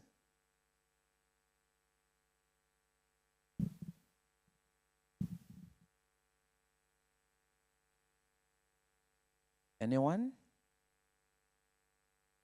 Wonderful. Yes, here in the back. I actually don't have a question. It's more I wanted to show admiration for everyone here joining here. So massive respect. Thank you very much. Thank you so much.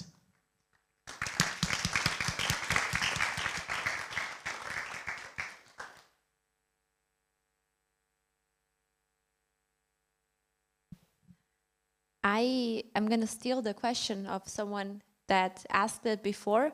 What can we do as consumers, users, interested and lovely audience? And it goes out to everyone.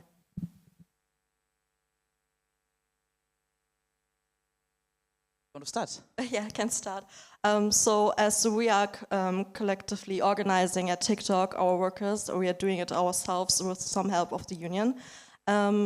We are starting to see that there's perhaps a little bit more to be done still, and we want to invite everybody here that is staying in Berlin for to come to our event where we want to show that what kind of work we have been doing, what kind of mental toll it was for us to do this work, and just in general to show a spotlight, because we are so fortunate that we do have the name recognition instead of some of the other panelists here, that TikTok is something that everybody knows, everybody understands, and we want to use that opportunity to also raise other voices, perhaps, who want to say something about their work, and just come and talk to us, because a lot of our workers will be there, and I think it's something different. I can tell you now, it's around 150 people getting laid off soon, very, very soon. It will be over for us. But if you see these people, you look into the faces of these people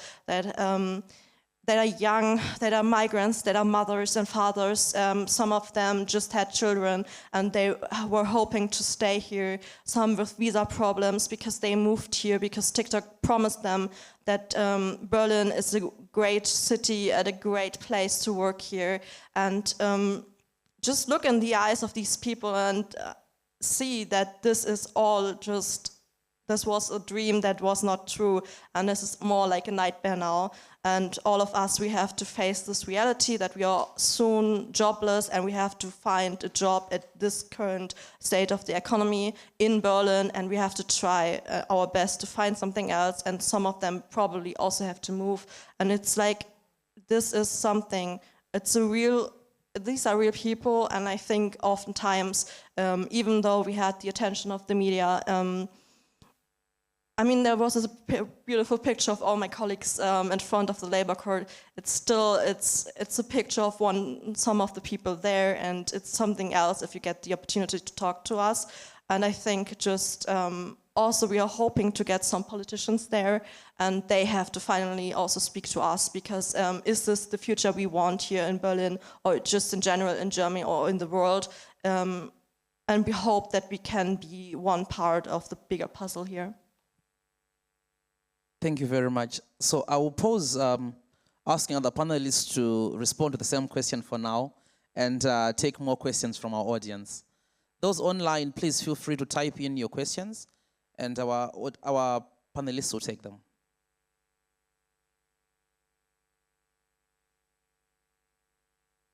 There a question? Okay, great. Yes, are they gonna answer the question first and then we take the audience question? They will answer them, yes. Okay. But for now, maybe we can take someone from the audience.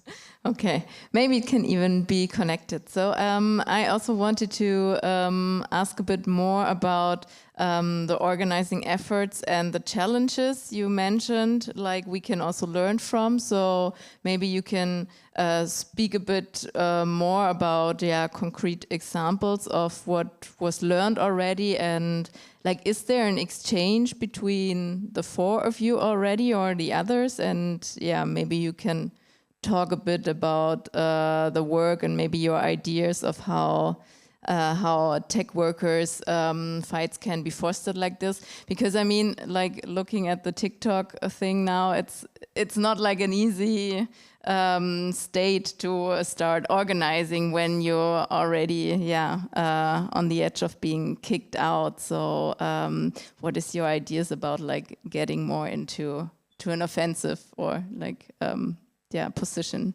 Thank you. Thank you. Luciana, would you like to take that? Well, about the challenges, there are a lot. For me, at this very moment, sitting here, one of the biggest challenge is the non-disclosure agreement. I cannot say whom I'm working for. I cannot say who is the client I'm working for.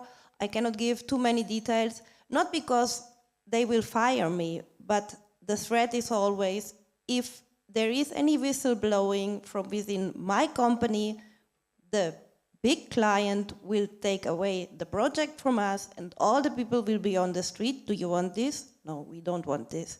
So this is a really, really hard challenge. All the time we want to fight something. It's, but if you fight for your rights, they will just put the project away from you and you will be all on the street. Do you want this? Well, don't fight. This is one thing. And then, of course, sometimes there's kind of defeatism. Please don't fight because, things can be even worse. Of course, if you're already in the blink of being dismissed, there is other problems, no? But well, this is, I think, for us, it's a big one. The non-disclosure agreement, and also that the big tech companies, they can choose between a lot of outsourcing companies, though you have like the double pressure. Like you have to be working good because you have to work good. So you will not go through out. But if you work very bad and everything will be bad, well, the project can be lost and everybody will be dismissed, something we do not want to risk. Okay. Thank you very much for that. Yes, Yulia, you have a question from online. Does someone else want to chime in to this question? Colleagues online, would anyone want to jump on the question? Okay, I think organizing the challenges when it comes to big tech, working for big tech, it's generally the same. As she has just mentioned, the issue of the NDAs. Another issue is the issue of even where do we join? Who is going to organize us? I think that's one of the major questions. For us in Kenya, it started also at the verge of us being kicked out. But I will tell you, it's not usually beneficial maybe to the people who are being kicked out, but also it sets a footprint, also set a pace where others can look up to them and see that, okay, if these guys were kicked out and this is what they were able to do, what can we do while doing the job and organize ourselves and also prepare ourselves for such eventualities, because most of the time is you're caught off guard and then you become at their mercy. But when you know that at any point I can get kicked out, just like these guys have been kicked out, I need to prepare myself mentally. I need to save up. I need to start looking for other jobs, develop myself, join other people who are organizing, seeing what can they do, what are my rights. I think that would be very helpful in organizing. Thank you. Thank you. Madam President, would you like to also jump in with your own experiences organizing labelers in Kenya? Mine is just to echo what everybody else here has said, because it's the NDA that are really being problematic, even with people who want to join you guys.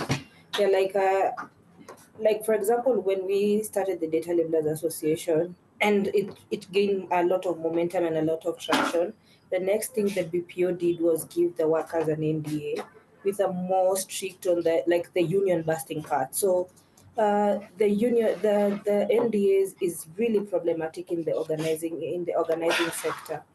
So I'll just echo and agree with what everybody has said here, that's the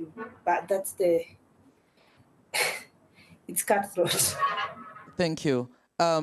So, Lena, what you have learned from organizing on the streets of Berlin, would you like to share something? Yeah, I think for us it was a wake-up call to get, for me at least, I've not heard, I don't know what's happened to my audio.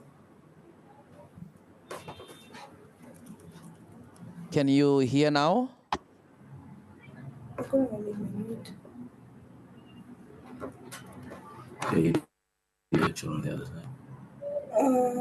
Can you hear me? Yes, we can hear you. Yes, we can hear you. I think now I'm okay. Can you maybe repeat the question? Perfect. No, we are just continuing from where you left off with getting the German TikTok experience. Awesome. Okay, so for us it was a wake-up call, because this is not the first time it happened that there were layoffs announced, at least in the training and quality teams where I work. This is the second time. So for me, this journey started technically a year ago when I heard the first email. Then we had the stories of Netherlands where they closed completely the site down, and we heard about Malaysia where they also closed down trust and safety parts. And when we got then the final email that everything would be done here in Berlin, one of our people from the Works Council, he ran through the office, and it was like a last Hail Mary of, we should just do something. At this point, there's nothing they can do. Technically, that was our idea, because we are already getting laid off, so the worst possible thing is already happening. But sadly, that was not that true, because we did get some of our other colleagues, because trust and safety is not the only department here in Germany, in Berlin, because we have an office in Munich, we have an office in Hamburg where there's other work being done, and in Berlin there's still marketing. We have the live stream departments there where they talk to the creators, to the users, and so on. We have this the sales team that go to the big companies and be like, yeah, TikTok is a great place to make advertisement on. So these people are technically staying, and one of our colleagues that is a former trust and safety worker that she just knew everybody from us, and she wanted to get involved, and sadly TikTok did now do the worst thing that they could do, which is union busting. And because she is a member of the union, she is a member of us, our volunteers, because we are all doing it voluntarily during our work times, calling people and so on. She now also got fired, and she has to go to court now, because it's unlawful what they are doing. They're telling her it's because of her job's no longer needed in Berlin.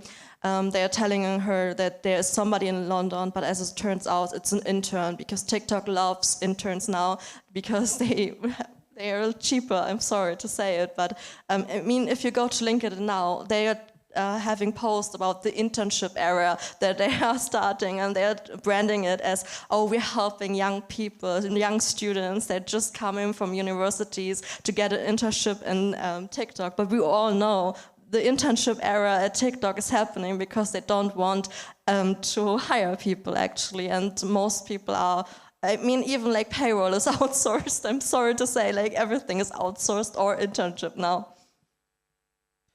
You know, if it wasn't so tragic, it would be brilliant how creative they are. But we'll take a question from the audience. Yeah, I would like to take up the topic of NDAs. I mean, I know what that is from other fields, like when there's sexual assaults and prominent men force women not to talk about that stuff. But in this case, I wonder if there has been one single case that you can perhaps bring up, how it goes, like when they sue the person because the person talked, how much money would they have to pay? Can you give an example on that? And secondly, I wonder, at least in Germany, there's the whistleblowing protection law. It's been there for a short time. And I wonder if people are not protected by this. And if you like do that carefully, perhaps anyway you can find a way to talk about the situation with more details in a way, I don't know. Yeah, well, it's not so much about the suing in this very moment. Like, I'm not really afraid of being sued, but I am being afraid of the threat that the big client goes away and everybody goes to the street because there might be whistleblowing. So I don't know any concrete case of a sue for whistleblowing, at least amongst the people I know. But the threat is not personal. Like, if they sue me, maybe the union will help me and everything will be fine. But the threat is that I might be held accountable, or I might be the scapegoat for laying off a lot of people if I do some whistleblowing, or the whistleblower might be the scapegoat to massive dismissals. So we don't want to give this chance to the companies.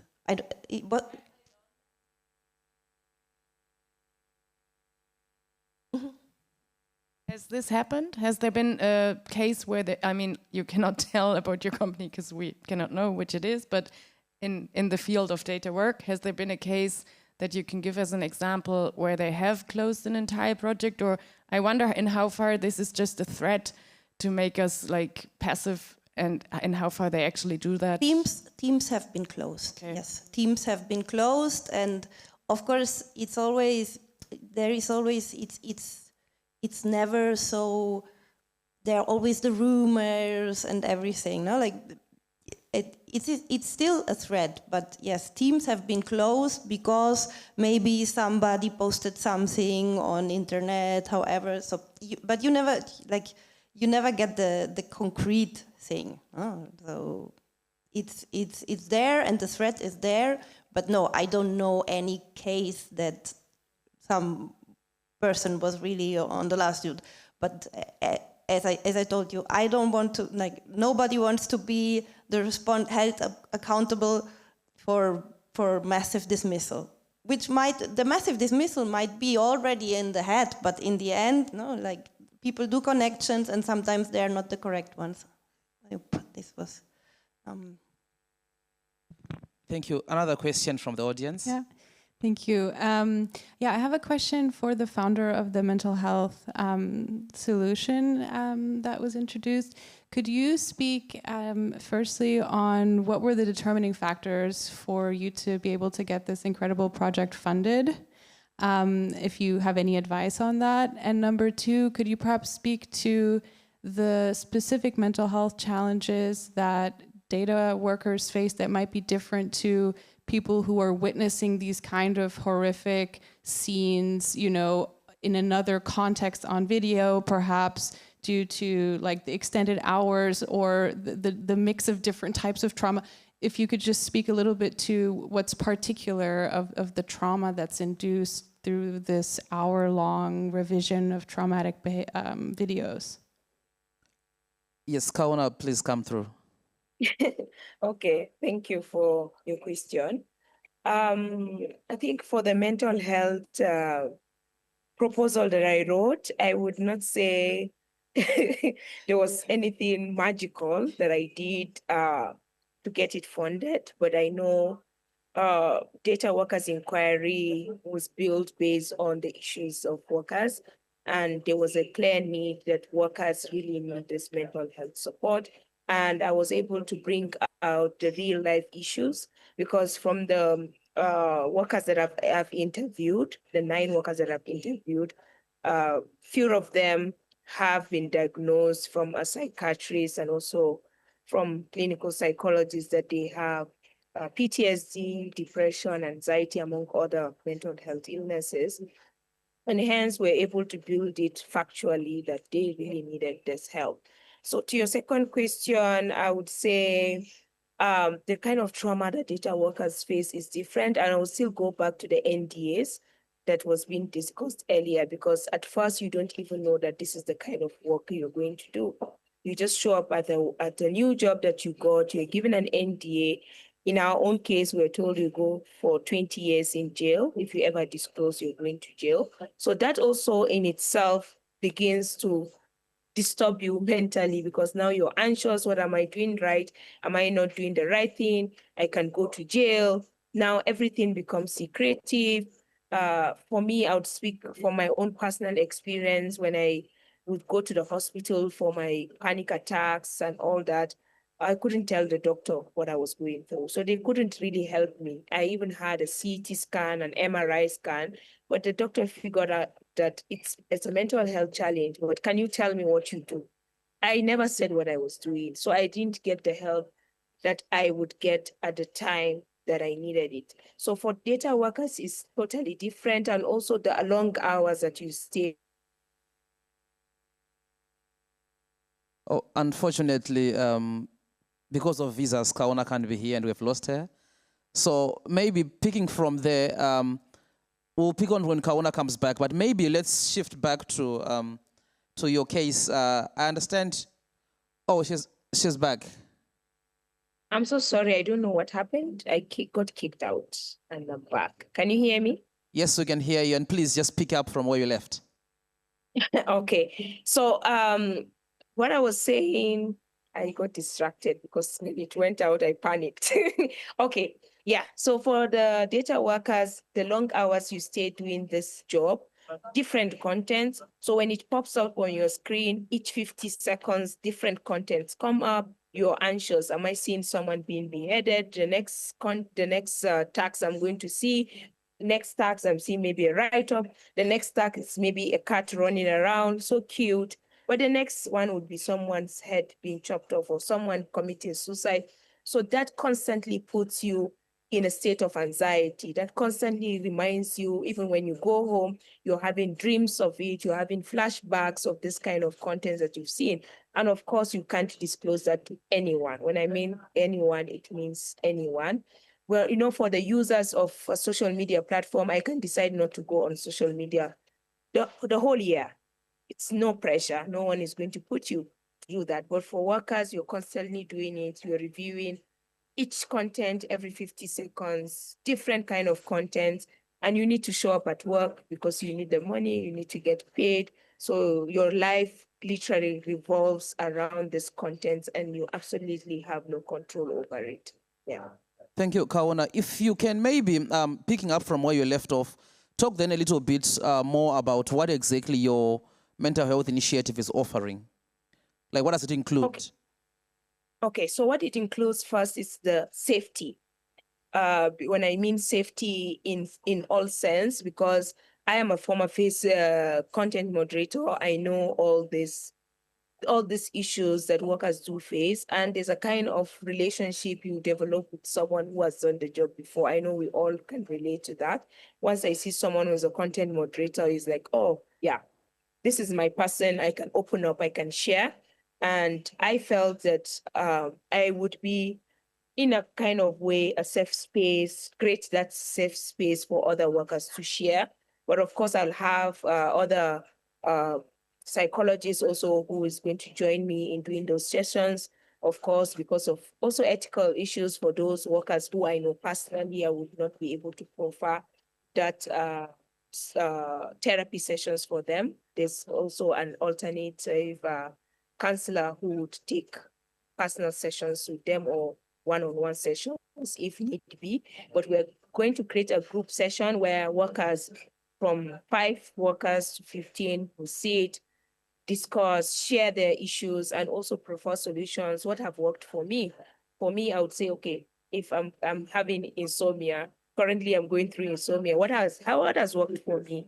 What has worked for this person? What hasn't worked? So that together we can profile solutions within ourselves and also create that safe space where we can talk about our issues without the NDAs coming in place and also standing in a way of getting the help that we need. Yes, thank you, Kaona. Is there a question, Yulia? Yeah, if I may, I also have a question for Joanne, because Joanne, I remember you said that when you started the job, you wanted to become a woman in tech, right? So I want to ask you about, and now you're a labor rights activist, what's the career trajectory for data workers, content moderators? Because from the people that I've met, like many have university degrees, some are pursuing their PhDs, right? In Kenya, the president and the government are still promoting these jobs as like this could be like a career opportunity for young people. So what's your take on this from your experience? You've taken me way back. I remember when I started, honestly, I wanted to be a woman in tech. But I also remember the fact that people were shrinking themselves to the level of a Form 4 labor so that they can get an opportunity to work in the BPO. Career trajectory, we are stuck. All we do in this field is just label, annotate, and add tags. So you do not have any fallback plan unless, I don't know, you have a very capability and resources to just sort of digress from this and then go to another career. It's you and your labeling skills and your content moderation skills against big tech. It's just jumping from one BPO to another platform so that you can see if you can make anything that makes sense. So we do not have a career trajectory as data workers, but we at DLA are hoping to have a DLA academy where we want to sort of come up with a course, compress it to a 3-month course. We are thinking of data analysis, where we want to sort of offer these courses to the workers because of sort of like an alternative career direction, because data analysis is almost close to whatever it is we do. We are hoping to compress the courses into 3 months and then have cohorts of 3 starting 2026, God, where if we have the resources to do that. But that is what we are thinking at the moment, because at the moment there's a lot of, and I also like the fact that Kauna is here. She also helps us a lot when you're speaking about mental health aspect, because everybody is just struggling mentally because we do not know where we are supposed to take these skills, and we are stuck, like nobody knows what they're supposed to do next. So again, it's the solution, it's coming up with courses and trying to see how many people we can get, that we're looking at cohorts of 30 people by the end of 2026. So that's the trajectory we are trying to, that's the solution we are trying to offer at the moment. Okay, thanks, Joanne, for that. I hope our audience are listening, and hopefully someone can step in and help you with running that. My next question to you is, so in addition to this academy you're talking about, you have also come up with a code of conduct. Can you maybe share a little bit about that? The code of conduct, first of all, we had another meeting with the German workers last year, and Kauna, all of us, and then we came up with these demands. So we borrowed heavily from the demands that we came up with last year.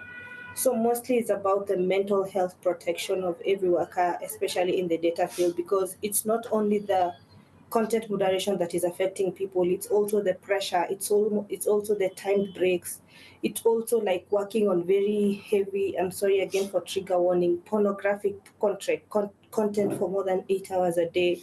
It's annotating, again trigger warning, for it's annotating dead bodies, it's all sorts of things when it comes to this space. So everybody's struggling mentally. So we really insist on that. We are really big on mental health. Again, we are really big on salaries and wages. And a conversation that came out of when we launched the code of conduct is we really need to come up with a wage schedule here in Kenya, because we only have a minimum wage, which is around $100, which is around 14,000 Kenya shillings, and we cannot be weighed with that.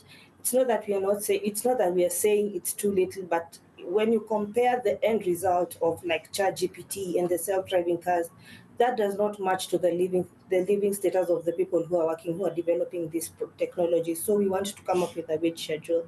Again, it's the timed breaks, where you feel like as a woman, you cannot have timed breaks because of like biological, like our biological processes as women. We are basically addressing all the things that dehumanizes people working in the AI space, and making sure we are highlighting them and being very specific and being very demanding of what we feel like we need to be covered for against, and also the rights and protections that we feel like they are not being addressed. So it's comprehensive, it's very specific, and it's in one document. At the moment, we are not going to share it because we are going to use it as a bargaining power in all this BPOs, because we've already started having conversations or arranging around having conversation with this organization. So we are going to be sharing it in bits and parts, making it our bargaining tool. Okay. Yes. Thank you. You have just answered my question. So I'll skip from you and go to Spain. So I understand they have DLA. You also have an organization, FIST, if I'm not mistaken. Can you talk more about your union? Can you talk more about that? Like, what does it do? Why was it formed? As I told before, I'm a member of a very small and independent union in Spain. This union was basically founded by persons who had been members of a workers' council and members of a, how do you say it, predominant and majoritarian union, and didn't get the support that that we needed. And in the end, the result was that people organizing by themselves and also people educating by themselves, studying laws and trying to found whatever was possible. And there are successes, but of course some of the people, I try to take care of myself because I have family and everything, but some of the people are very close to burnout all the time. Thank you. Are there any more questions from the audience or from our online audiences? Okay, that's fine. In that case, then I'll come to you. So, what has been the reaction so far to the action that you have been doing in Berlin, the strikes? I know they've been pasted all over the news, but what's the reaction from your perspective? While I'm very happy that we are in the news and we can use a platform to advocate even for other workers, sadly, from the real life experience, TikTok is not willing to talk to us. They are saying that they are not made to speak to the union. So they just want to go through our Works Council, but our Works Council also almost never has chances to talk to our employer, and instead they went to court, and now they sued, and they want to have a conciliation committee. In the end of July, we have been told that the Labor Court did give TikTok the right to start a conciliation committee. This upcoming week, we will go to Labor Court again to contest that, but there's almost no chance, we feel like, and in the end, around October, they will meet with a retired judge, and then they will start the layoff process for real, probably, and we don't know what it will happen. While we can see our pictures everywhere, at least for a while, you could see us, our struggles being shown everywhere. It was still just in the beginning, it was just Berlin, then it became a bigger news Germany-wide, and thanks to, thanks is a harsh word, because people in London did get laid off, but through London getting laid off as well, we are all of a sudden, of course, also in the news in UK, because we are both going through the same things, where we are collectively organizing and they are collectively organizing. So it's definitely a pattern for TikTok to do that. But in the end, I guess we were hoping to get even more help from politicians, but it doesn't seem to be a thing that will not be an easy solution, because all the politicians are saying it takes a long time to get any kind of laws. And that time we don't have. We will be soon jobless. We will soon perhaps even have to stop, some of us, to keep doing this work, because of course we have families. We need to get like the rent money somehow, and you can't stay jobless forever, because as we all know what the politicians want to do with all the jobless money, and they want to, they don't want you to get like the money, and all the people that have visas, they have to think, can they stay in Germany, and so on. So even if we try our best during our garden leave, when we're not working, to still collectively go somewhere and still protest, at some point we will have to stop and try to get our lives in order again, and then we will be just one of the stories that failed. And sadly, yes, it might be a possibility that we failed, but I personally hope that perhaps you hear the story now and you think about your own life. If you're a data worker, think about organizing earlier, because we waited perhaps we waited perhaps too late.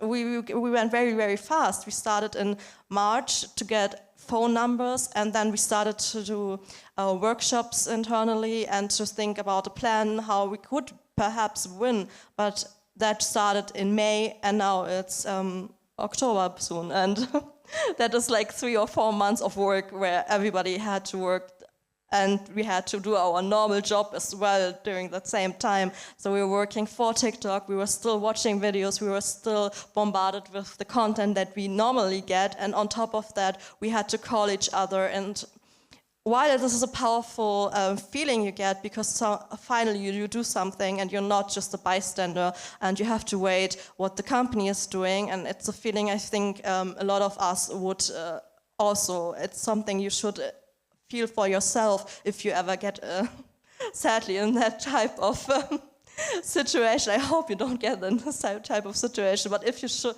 get into the layoff process, you should definitely start collective organizing, because it is something that is bringing people together, because TikTok does like that the teams are not talking together with each other, so they don't want other markets to talk with each other, to tell their experiences. But we said, fuck it, and we went through it. We got the phone numbers, we got the emails, we started talking with each other, and we were all seeing, okay, we are fed up, and yeah, we should have done something earlier. I know some of the people here, they reached out beforehand some years ago, but we didn't hear, we didn't listen, we should have, but I hope perhaps somebody here will listen now to us and be like, okay, I'm also in this situation, I'm a data worker, and now it's the time for me to also start. Thank you. So very briefly and very concretely, you said politicians can't help. What about our audience? What can they do to help you guys? Definitely spread the word. Come to the event on Tuesday and just, tell the stories that are not often shown in the real world. Like, yes, now that there's layoffs in Berlin, people are talking about it, but the work will still be done even if we are gone, and the system will still keep on going. TikTok will be growing, it will be still a fast-growing social media. They will probably get, sadly, even more users to come and be like, oh, this platform is great, I can get the newest AI slop or some kind of dances or the most crazy dances or whatever they want to talk about, or sadly you get the newest content of AfD because you want to hear something else, and the only political party that is on TikTok is mostly the AfD. So the normal people will just forget about us probably in a year, or perhaps even in some weeks, who knows. But if everybody that is here or online, can perhaps keep us in mind, or our fellow data workers that are still working, and that there's you having the opportunity to watch a funny video and share it with your friends. This was only made possible by people like us that are working and that are making sure that you will not see any of the gruesome stuff we see on a daily basis. Thank you. Same question to you, Luciana. Concretely, what can the audience, both here in the room and online, do to help you? Yeah, of course, I also sent you to the event from my somehow colleague. And well, as an audience, I think this is very in the air, but be aware that AI is not just something done by some super intelligent tech genius, but there is a lot of real work, and be aware that this work has to be done by somebody and that there have to be good conditions, and whenever, well, you have the possibility to know more about or to support, just do it. Like at this very moment, there is some very concrete stuff that can be done. So, yeah, thank you. online, let's first go to Kenya. Joan, what can people do to support the DLA?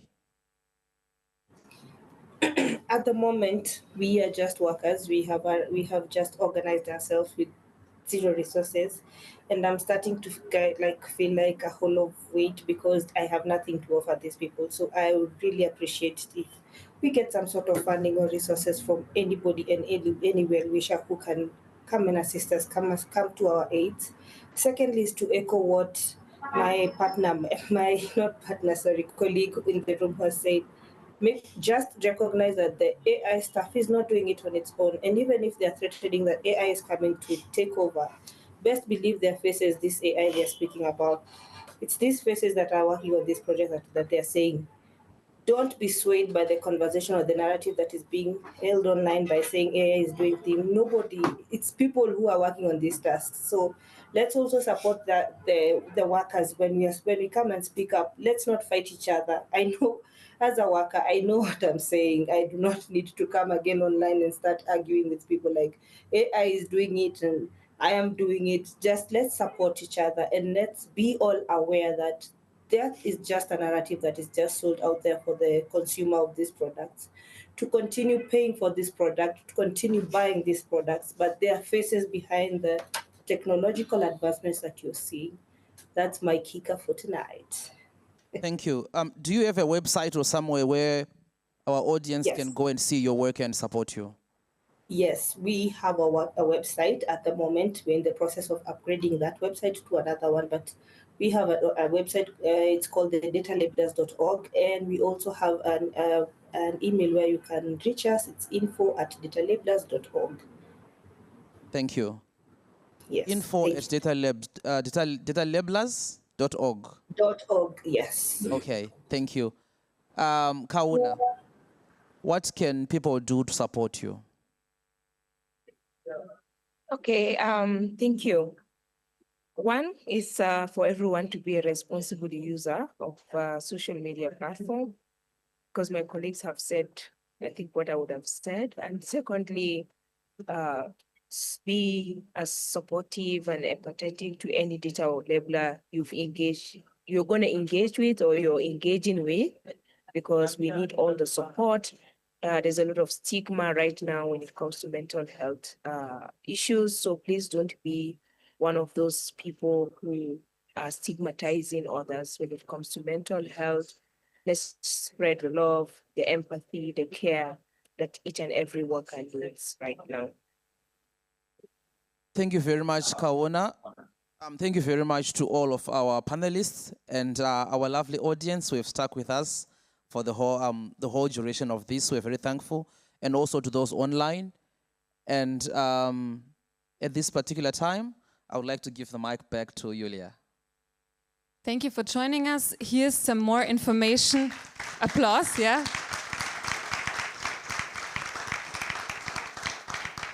Here's some more information on the TikTok Town Hall next week on the upcoming Tuesday at 6 p.m. at Verdi. Paula Tideufer, I'll leave you the information here. Thank you to everyone for joining us online. Have a nice evening. And for everyone here at Weizenbaum-Institut, the bar is open for another 30 minutes. Mingle with us and join us for a pretzel and some beer. Thank you so much to all the workers for sharing their stories, for Adio moderating, and for Mila giving the keynote, and for everyone who helped organize. Thank you.